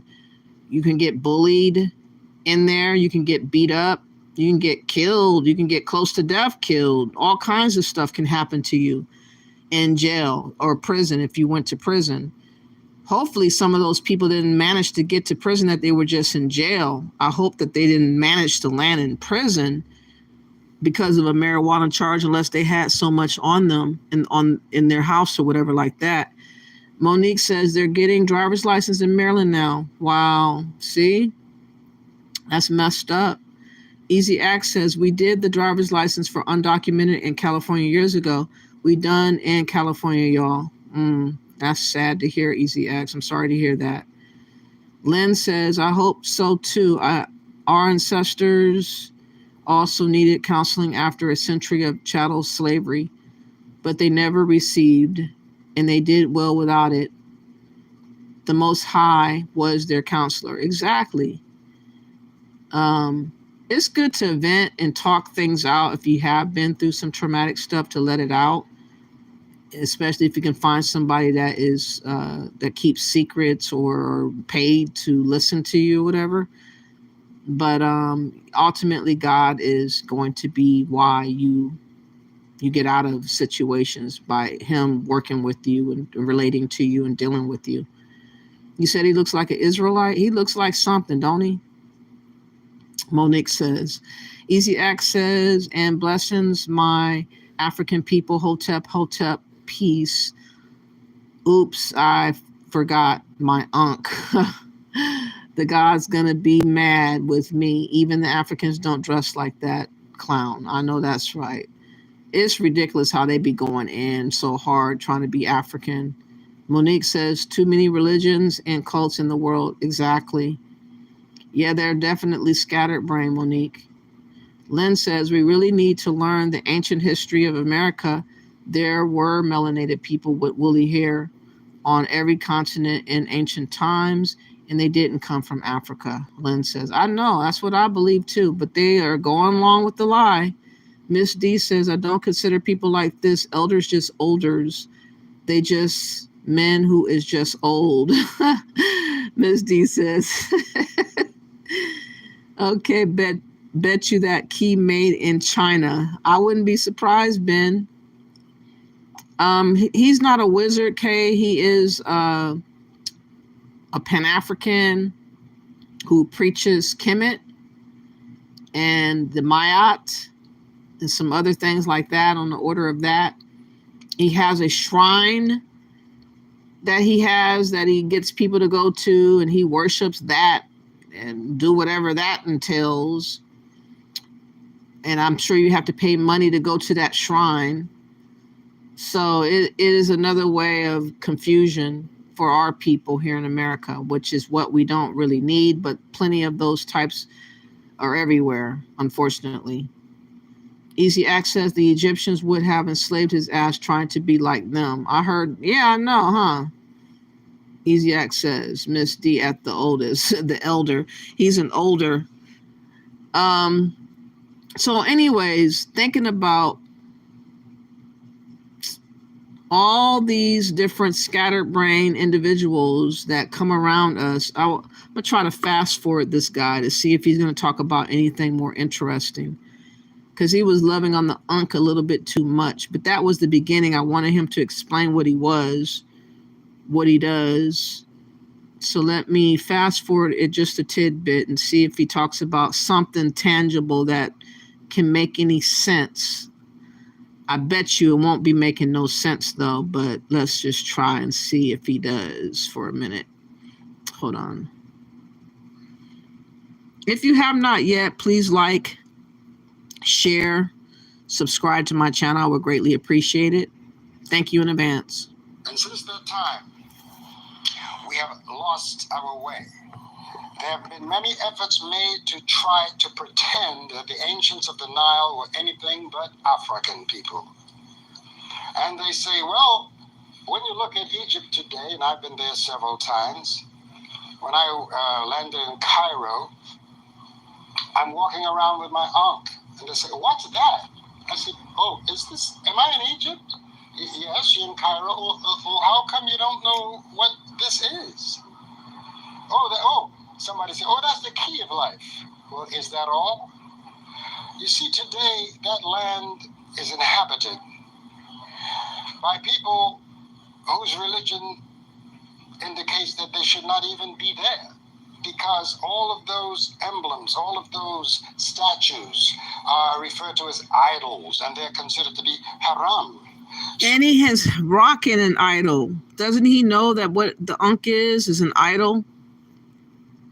What are you doing in a place full of idols? And have your craftsmen copying them when it's against your religion? Oh, there's money to be made. There's bakshish. There's money to be made by selling the artifacts of ancient Africans to the tourists. So I guess we get a pass on that. So the thing is that until we claim this culture, we're going to continue to be disrespected. I'll give you an example. Right now we have some murderers running around in the East, taking people's heads off. The newscasters insist on calling them ISIS. Now, these newscasters know in the Western world, they know that throughout Rome, throughout Greece, all over Italy, there were temples, and in France and in England, there were temples built to honor this divine mother in her Greek name Isis. You will see that Obama never uses the word ISIS. He said ISIL. Why? Islamic State of Iraq and the Levant. The Levant includes all of those lands there, including Lebanon and Jordan. The people themselves say, they say, no, we're just Islamic State. Now some people are calling them Daesh because of the beard. Okay? But the fact is that none of our ministers, reverends, none who call themselves of African descent has made any hue and cry about the use of the divine name of this divine mother. I bet you that if they use an acronym for these murderers in the name of Mary, there would be a hue and a cry. And so the newscasters, many of them know the difference. But because they also know that people of African descent here in the Americas are awakening to the existence of a sacred spiritual culture of Ma'at that was... Again, this is the garbled talk that I talk about. He's saying that we're not good enough as we are. Somehow we have to muster up this change to go in the direction of African spirituality, African thought process, or whatever, being Africanized. Again, ain't nobody signing up for none of that shit. So he's pretending on Sarnetta. So many others like him are doing this act. But most of us are not wanting to change our culture. We're fine being American, and we're never, ever going to listen to these types, no matter what. But that does not mean they're not going to get the ear of our so-called leaders, and they have gotten the ear of them because they're the ones rubbing elbows with the likes of these boule, these so-called educated fools, and they're all over the place. But let's listen some more to what he's talking on. Governed by our Divine Mother, Oset, Ast, and Asar, and that they are known in the world by their Greek names, Isis and Osiris. Because they know we are coming alive, they're trying to, in their phrase, kill two birds with one stone. They try to make it so that the name that by which most of the world know of our Divine Mother will be muddied. There are organizations throughout this country that have to change their name. Even there's an initiatory order called the Daughters of Isis. Okay, now how will they feel? They got these people sitting around listening to this mess. Can y'all believe this? This is crazy. Using that name now that has been so dirtied willfully by newscasters who ought to know better, and not a peep, maybe until now, from Africans, because we do not claim this legacy. But many of us are coming to discover this truth, and many of us are going beyond just knowing about it to live it and to apply the principles of Ma'at. I know many of us feel that we do not need, that stuff is too old, we say. Oh, that's in the past. Well, Sunday morning you go to church, you're worshiping a Savior over 2,000 years in the past. On Friday, you go to Juma. You're invoking a prophet that lived over 1,400 years in the past. You go to at Shabbat, you go to the temples, and you invoke the name of Abraham or Yahweh. You're dealing almost over 5,000 years in the past. How come it's okay to deal with the past in all the Abrahamic systems, but when we Africans decide to get into our past, and so we will know where we are going into the future? Again, he's one of these nutty bars that wants to declare himself as a $5 African. He is not an African, but he has been practicing this Ma'at talk, Kemet talk for decades upon decades. And so he is totally consumed with this new identity, fakeness, this fake identity. And he's been trying to sell this to the young minds, the young men of our community that need to be building and being about their business. No, we got distracted on this foolishness right here. I mean, he has not said anything tangible yet. Did he say anything that was remarkable yet? He's just been babbling. It becomes, we don't want to deal with that stuff. That's old. That is passé. But like my father always said, if you don't know where you came from, you will not know where you are going. Father Heru in the building. He going in right now dealing with the science of ancient Kemetic studies. I got my man. I won't torture you guys any longer because I know that's like really boring and he's not saying anything at all. So I'm sorry about that. I just wanted to reiterate who has the ear of our leaders. Those types right there. They have the ears of our leaders and then some, unfortunately.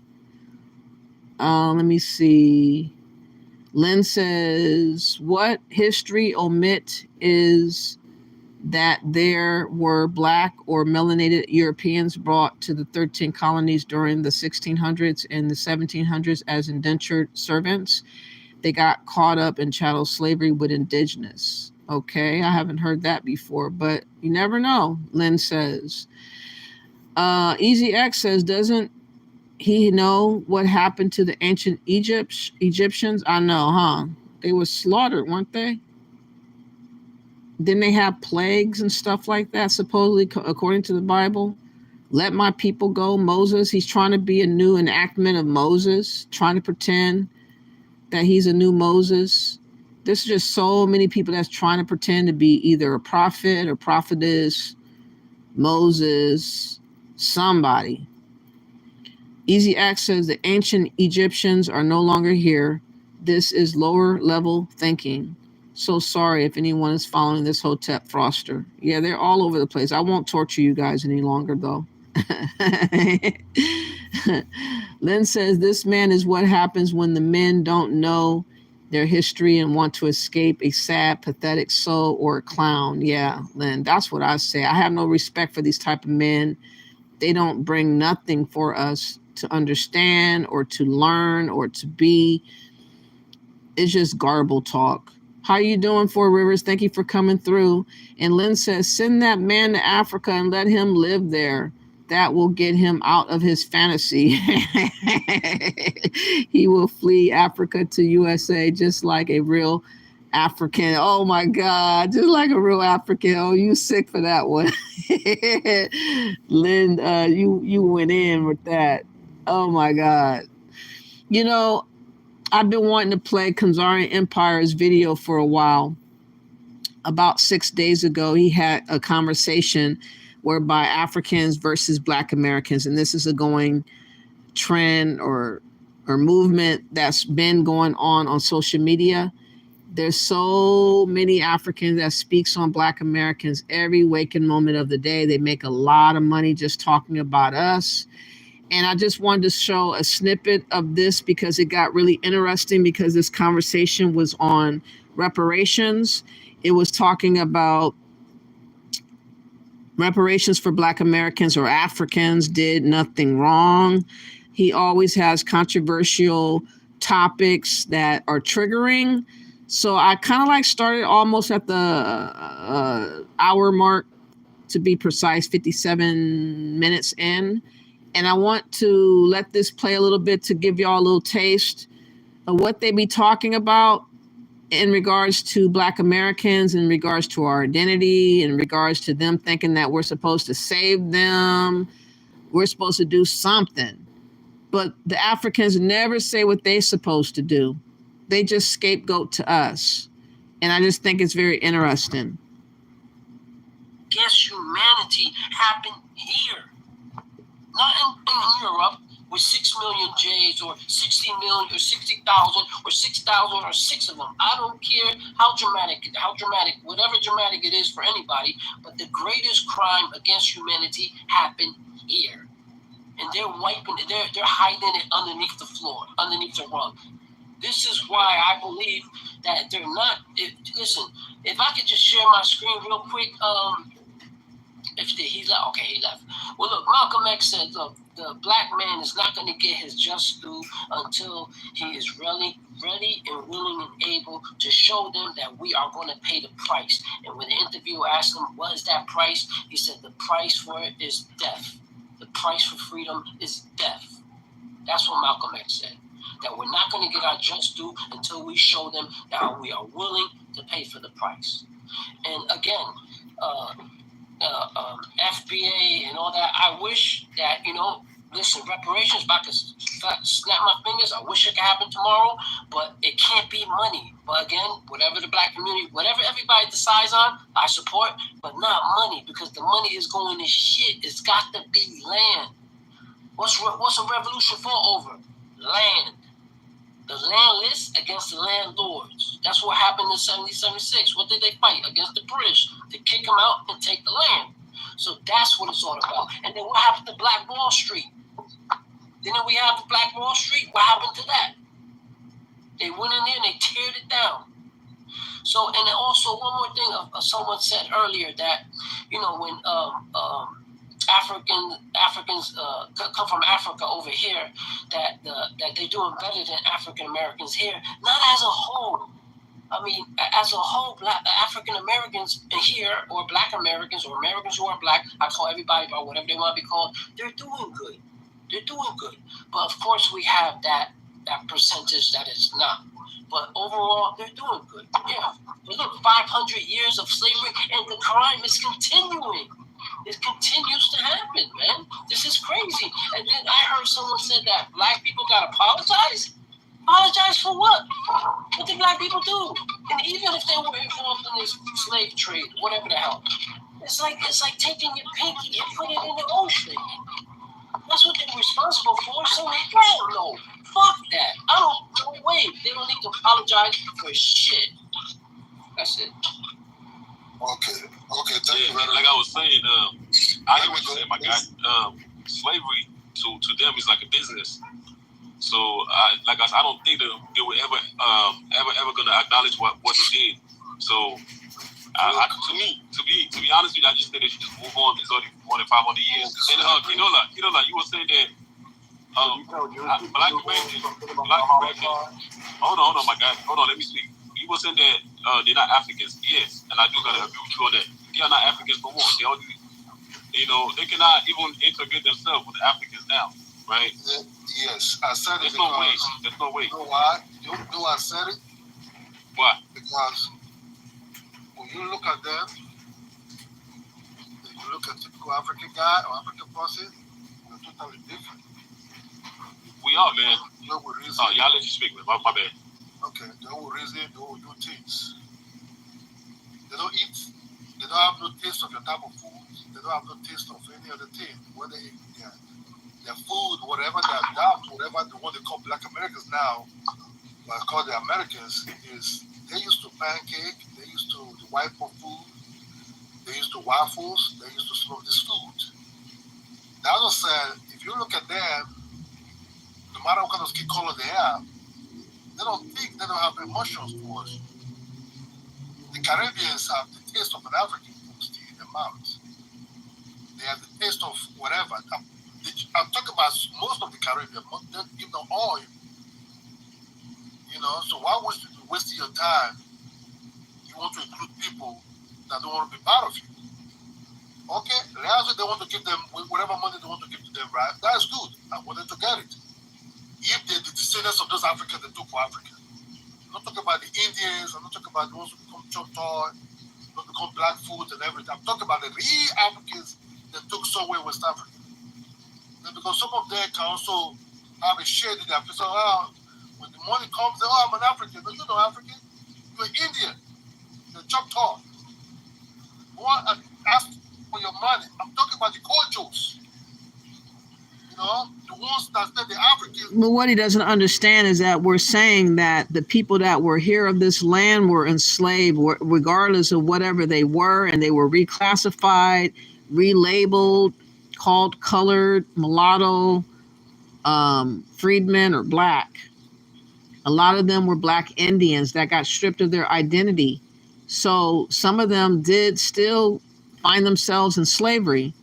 And we still would want to have reparations, but I'm not living and thinking about reparations no more like that, because I think it's just something that they're going to always be able to manipulate us with. So I'm just kind of just going to let that go for a little bit and just see what happens, because me having emotions towards reparations is just not making any sense, especially if the people that were dealing with the Tulsa crisis or situation that had happened, the survivors of that, and they're not getting reparations. I just don't really see us getting it thereafter. I don't know. I don't know what kind of thought process you can just somehow believe you're going to get it if the people that really lived through something like Tulsa, what do you call it? Race riots or crimes or murders. How we'd expect to get something still. I don't know how to think past that. Cultures. I'm not talking about this. Look, this have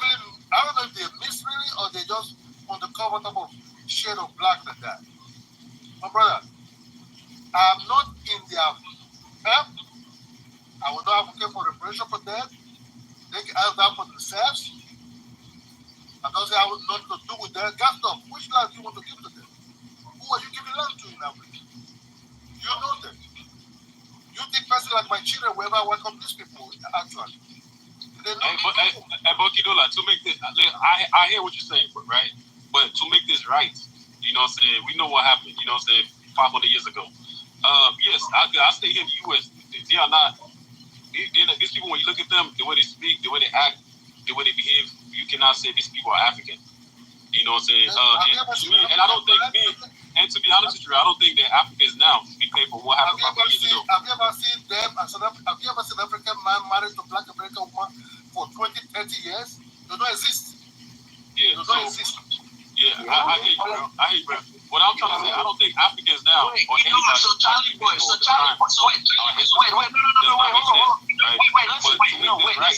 That's what we gotta fact check. Hold on. When Kidola says this bullshit, we gotta fact check him. No, when Kidola says this nonsense, we gotta fact check him. Hold on. I'm not talking about you. I just want to point out something. He said there's no African that's married to African American.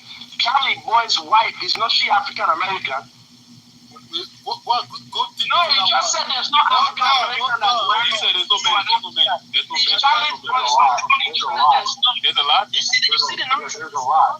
There's a lot of African But you see, I don't want to go personal. But when an African man will marry a white woman, it's okay. It's okay for us to bring. It's okay. We're not African Americans. Oh yes. I have family members that are African that married my family. So hold on, just making shit up. Hold on. There's a lot. For many years. Hold on. I'm 49. I'm 29. They were married before I was born. If you look at Issa Rae, her father's from the Congo, her mother's from New Orleans. She's older than me. They've been married before she was born. There's a lot of examples. I don't see a lot of Africans. I do see some, but not many, not too many. Yeah, there's a lot. I date Africans. My sisters date Africans. My brother date Africans. It's common. Especially if you live in the American culture. But I'm trying to tell you right now, hold on, brother. What I'm trying to tell you, it's very difficult to see an African person. It doesn't mean that does not exist, but they're married to some of these Black American women or men for at least minimum 10 years. You understand me? Minimum 10 years. Look, let me tell you something, brother. Gaston, you live in America. That's easy. Hold on, Gaston, you live in America, I live in Africa, right? If you come to Nigeria nowadays, we're not talking about. I live in Nigeria. I know the high estate for like you know they talk rubbish. Hold on, Gaston. If you come to Nigeria nowadays, right? We don't go talk about. I know they tell me if I come, me I did Nigeria. You know you not island guy. You know island guy. You know we can't enter mainland. You be island guy when they hide for island. No, they deceive people. Let's not interrupt each other, please. Okay, Gaston. If you're in Nigeria, right? You know in Nigeria. I thought it was Chan speaking anyway. What happened to Chan speaking? Okay, let me finish. I beg. Just give me just a few seconds, I beg. Okay. If you come to Nigeria, we don't even talk about Black Americans. If you're in Nigeria, right? You know we don't talk about Black Americans. In Nigeria, we have different type of people that Nigerian man can marry to. The latest one nowadays are the one coming from Malaysia, India, and other places. And let me tell you something. I've never seen a Nigerian guy in Nigeria who date Black American woman who drive G-Wagon. You understand me? Who drive I'm sorry. Who drive a big fancy car. Most of us that live here, you know, we know what it is. And Black Americans are not into this category with us at all. Okay, so then why you look? You see, you dey vex me. If you don't like them, we agree say you don't like them. We will like them. Leave them for us. Not be by force. Stay in your island, follow your Oyibo, be with Oyibo. It not be by force. Me and you know they the same category. If I don't sing am tete. You don't like we kind African. We will like them. Leave them. Not be by force. Until they do nonsense. You don't like those African Americans. They are different. They don't eat our food. And leave the ones when go come. We will give them fufu. We will give them better food. We will give them pepper soup. Of course, that's Gas Him Up, who's a big fake dude who's always pretending to be different characters and playing games. Let me see what you guys are saying. He's be doing too much. Let me see. Where was I? I think I was on Four Rivers. How you doing, Four Rivers? You said that you seen that man before, the Kemet man before. He said he was a retired cop in the Caribbean. Yes, he has a large following and is or was married to Queen Afua, who also has a large influence in the Black American community. See, I don't know none of these people, man. Where are they at when they be having these influences? Just on Sonata TV, or they do you know if he goes to Ghana? NX46GT says the people who were slaves rolled over and didn't demand reparations too late now. It would appear to be that way. Somewhat, I would say that that's true today, unfortunately. For River says, yes, I also have heard that about the Black Europeans. Some say they were betrayed and turned into servants in America. Wow. See, that we're gonna get portrayed if we allow ourselves to be played out. I'm telling y'all, it's not looking good for us right now. Lynn says it's weird, but it seems a lot of panties in the United States are from the Caribbean. More and more of them are. They definitely are. For River says, I think the reason that many Pan-Africans are Caribbean is because many Caribbeans are African. They still possess some of the culture, speech patterns, etc. from Africa. Yeah, we don't possess any of that. That's why I don't think a lot of us are from there. We don't act nothing like them. Ben says they do stuff like denying the reparations in Tulsa to try to break our spirits, have to keep the course. Ben says, yeah, but that was our biggest case to use for our benefit, to showcase our harm as well. And they denied the Tulsa survivors. Four Rivers says, I believe it's almost impossible for Black Americans to get reparations for slavery. The lack of proof about what really happened that long ago is why the original reparations case was denied. Yes, hundreds of years ago. Lynn says, have you read the book Jacobite Gleanings from State Manuscripts? They lost wars, 1715 and 1745, to keep the throne for Scottish Highlanders. They are described as Black, captured, and enslaved. No, I haven't read that before either, Lynn. For River says, no, I haven't read it. It sounds like a good book. I've heard about the Black royalty in Europe, though. For River says, I don't know what you mean by saying the people who were slaves rolled over, but it's possible that they were given reparations. The U.S. sent some of them to Liberia as a form of it. Lynn says, quote, many Scottish prisoners became colonists in America, 150 having been sent to Boston in 1670 to Virginia in the year 1650 by Cromwell, who captured them at Dunbar. They were captured in war. Wow, okay, Lynn says. Ben says, do you know how many slave revolts failed until we were once free? You have to keep going. Oh, I understand what you're saying, but I just don't want to think about it a lot anymore. I just don't want it to have me tied up in thought about it any longer. For River says they call him the Ankh Man because he has a jewelry business and a religious training school for initiation in the Kemet teaching. He's in New York City and has been around long before Sonata. Wow. All these clowns I never heard of, and they're coming out of the woodworks all over the place. Easy X says, I met Queen Afua. She does a lot of healing for Pan-African Black Americans, mostly women. She's into herbs, natural births, nutrition, and marriage, family counseling from an African perspective. Oh, wow. The people who went to Liberia were mostly from the Caribbean. Get your facts straight, Ben says. Wow.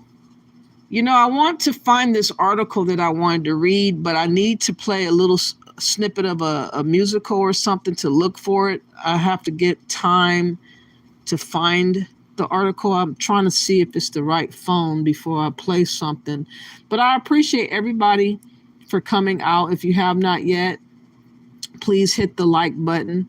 Please subscribe to my channel. I would greatly appreciate it. While I look for this, I'm going to play a small little beat that you guys can enjoy.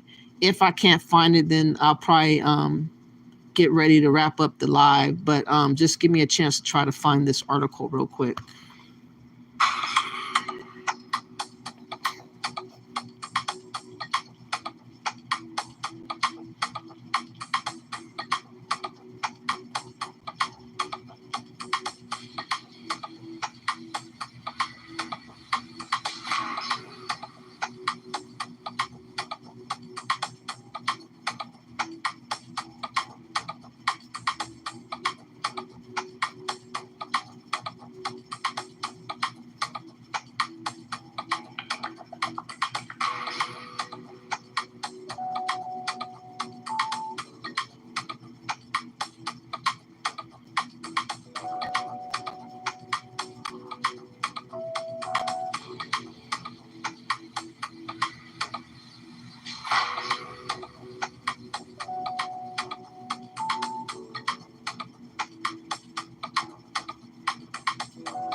Well, I could not find it. Is your child Hold on for a minute. living up to expectations? Oh, Lord. I don't know if it's on the phone that I was letting the music play on or something like that. But, man, where did it go? I hope I didn't accidentally delete it. But it has something to do with Frederick Douglass and him being an abolitionist. And, you know, we forget about what abolitionists did for us, for our freedoms. We forget about our fight and plight that we had to go through to weather the storm and succumb or surpass different things that we had to overcome. And it was a really good article. I really hope I can find it. Hold on, let me try something. My phone does some freaky things sometimes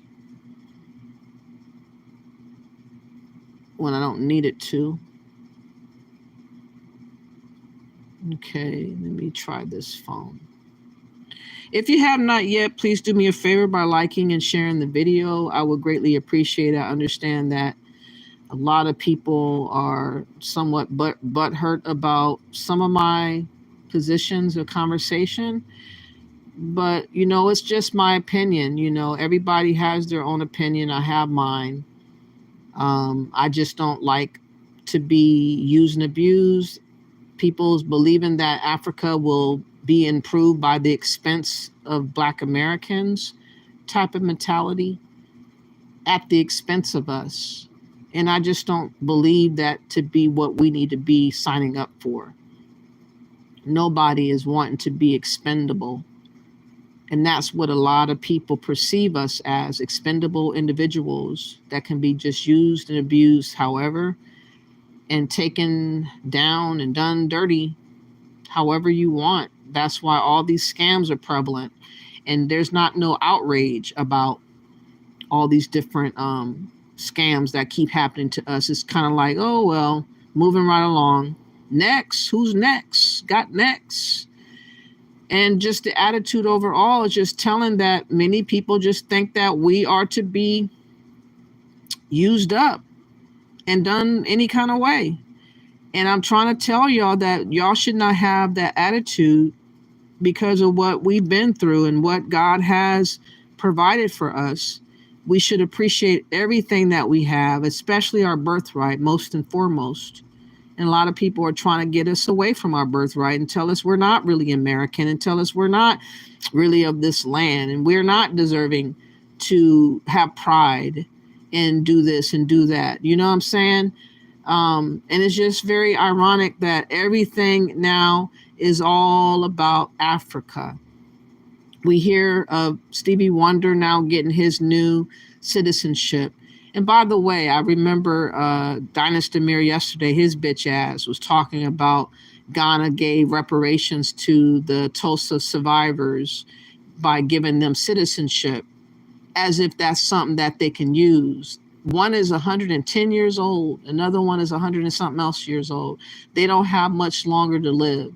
There is nothing that they're going to benefit off of having a citizenship, but yet his bitch ass used that opportunity to use them for this propaganda that they have got going on still, pertaining to us needing to think about Africa first as our saving grace when it's not the saving grace of Africans. It's just very interesting how these things are going around in circular conversations, and that, you know, you have to feel like you're going half crazy listening to some of these people speak to us.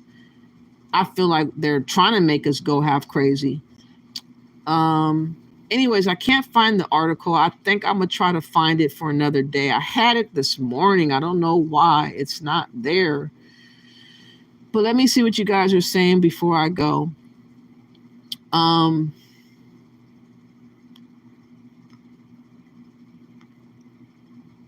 Okay. Lynn says facts, and more than 50% of them died within the first year. Ben to Ben, the ones that went to Liberia, they mostly died the first year. Wow. Why is that, Lynn? Did you hear about why they died the first year? For River says it said that the U.S. sent those freed slaves to Liberia. Are you saying that they took them from the Caribbean? Yeah, I'm trying to understand that, but I keep hearing that it was mostly Caribbeans that went, that were told that to go over there. Like many of us didn't want to go.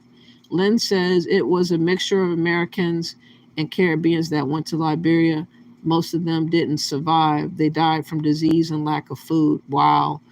And we're supposed to believe that 12 million Africans made it with food and water when those few that try to go died. You guys, does that make any sense, Lynn? Lynn, the few that went over there, try to get to Liberia, didn't make it. But we're supposed to believe the other way around, that 12 million Africans made it. But the few that try to go to Liberia, they couldn't make it. Make that make sense. For River says the American Colonization Society was said to have sent freed slaves from America to Liberia the 1830s. They were seen as colonizers for the United States and eventually attacked by Liberians in the 1990s war. Yeah, I heard it got really ugly. And to this day, it's still, I don't know who's in power now, but Liberia is a hot mess. It's not anything to want to be there over there for. I don't see what all the interest is in being over there. And they keep on promoting it like it's the best thing ever. And like that's something that we should want to be involved with. But again, it does not prove to be any blessing to us. For instance, there's supposed to be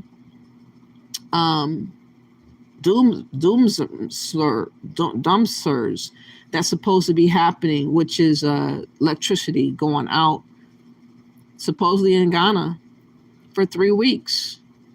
Let's listen to this video, and I'm going to conclude this video after this video right here. Can you imagine being in the dark for 3 long weeks, though? I cannot imagine going through that. I think last 2 days, as they're off on a light, they be like the moon. They really shine, like the compound or you see everywhere. So shout out to God. ECG say they don't go deal on a backpack, but young coupon would the HSN number plates.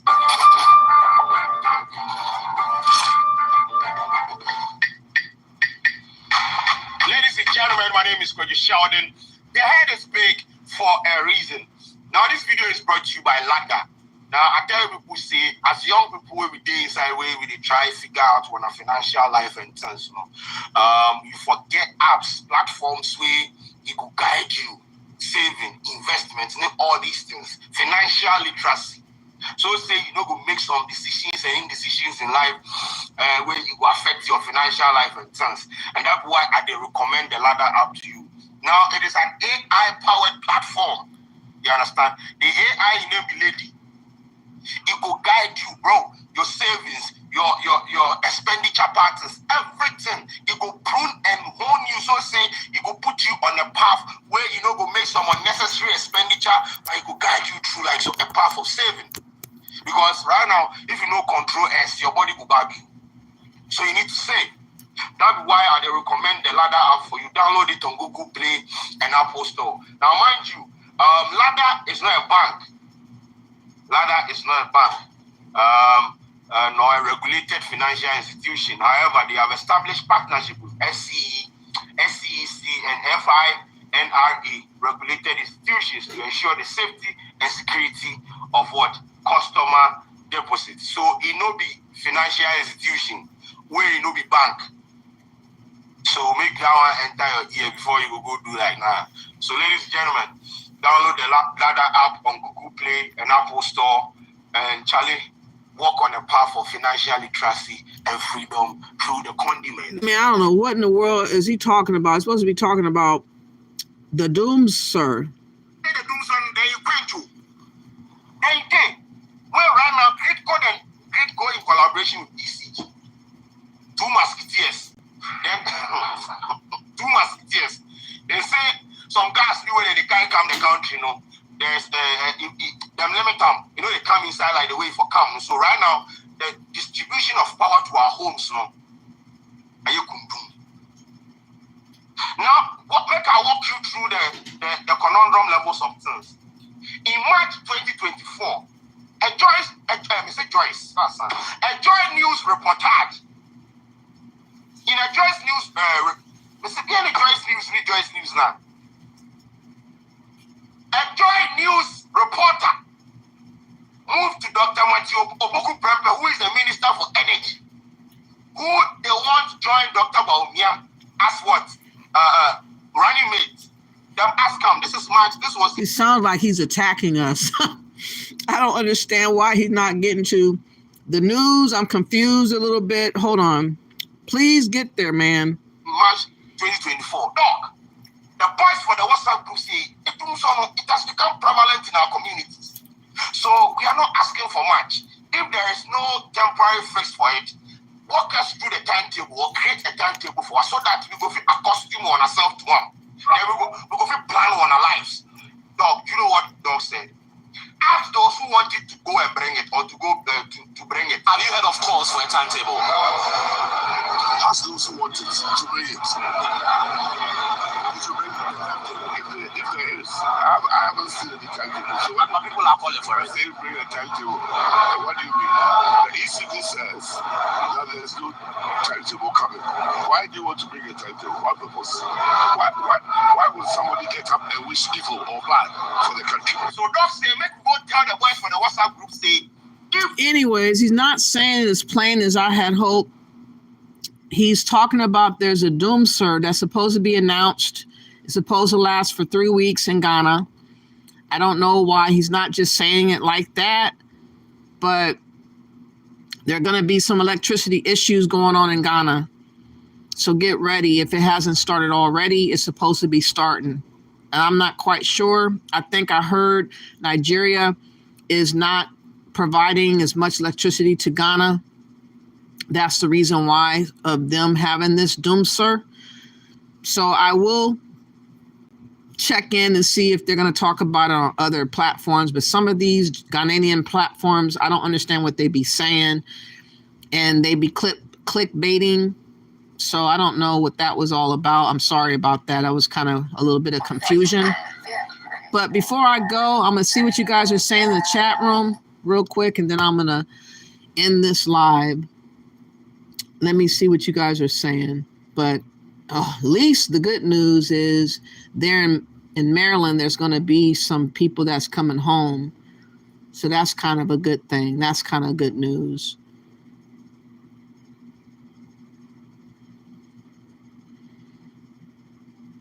Where was I? Anyways, we're close to being street hawkers, and we keep going in the direction that we're going, allowing people to take our money, allowing us to play us like fools. More and more of us are going to become broker than broke. And I'm just warning y'all to please save your money. Stop worshiping Africa and Africans. That is not going to save you. Let me see what you guys are saying.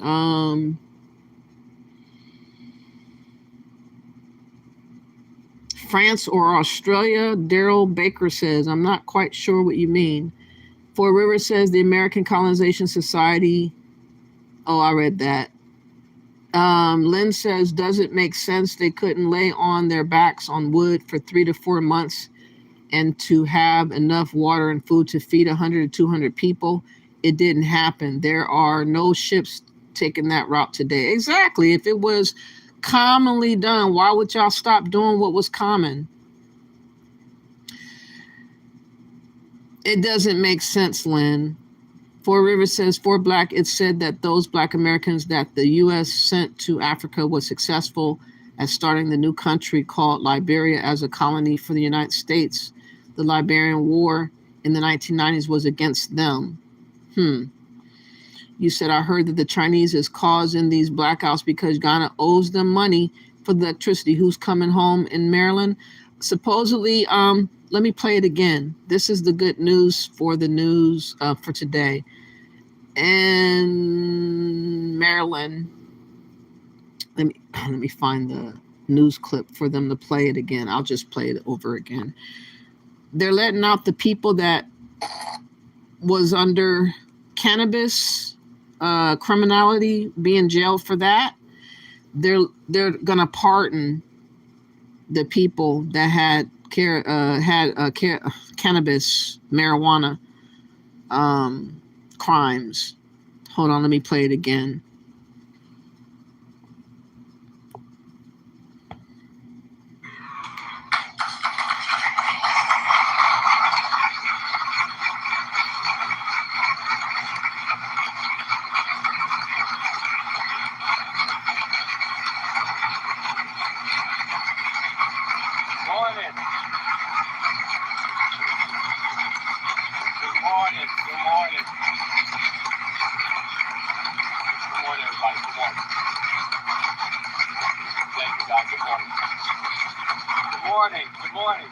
Please take a seat, everybody. Thank you. Good morning, everybody. Good morning. I am humbled to be with each and every one of you in this historic state house. As in this moment, we're prepared to make our own history together. Because there's something that we know is that things do not just happen.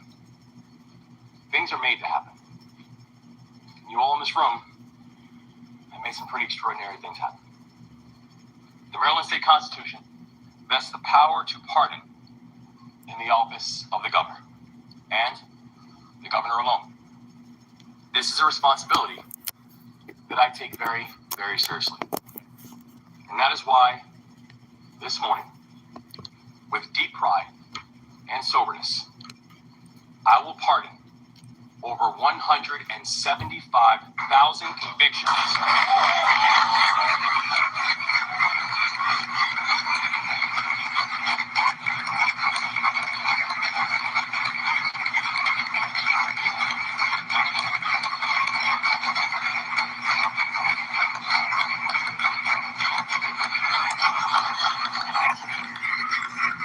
My battery is unfortunately about to die. I thought my phone was on the charger and it has not been this whole time, and it's on 5% already. So I'm going to let this video end. But again, this was about Maryland governor pardoning thousands of people that had a crime for marijuana usage or conviction of marijuana. They're getting pardoned so that they will eventually be getting out and going home. So that's the best news that I've heard in a while. So I hope that we can at least get that breather of relief. Thank you all for listening.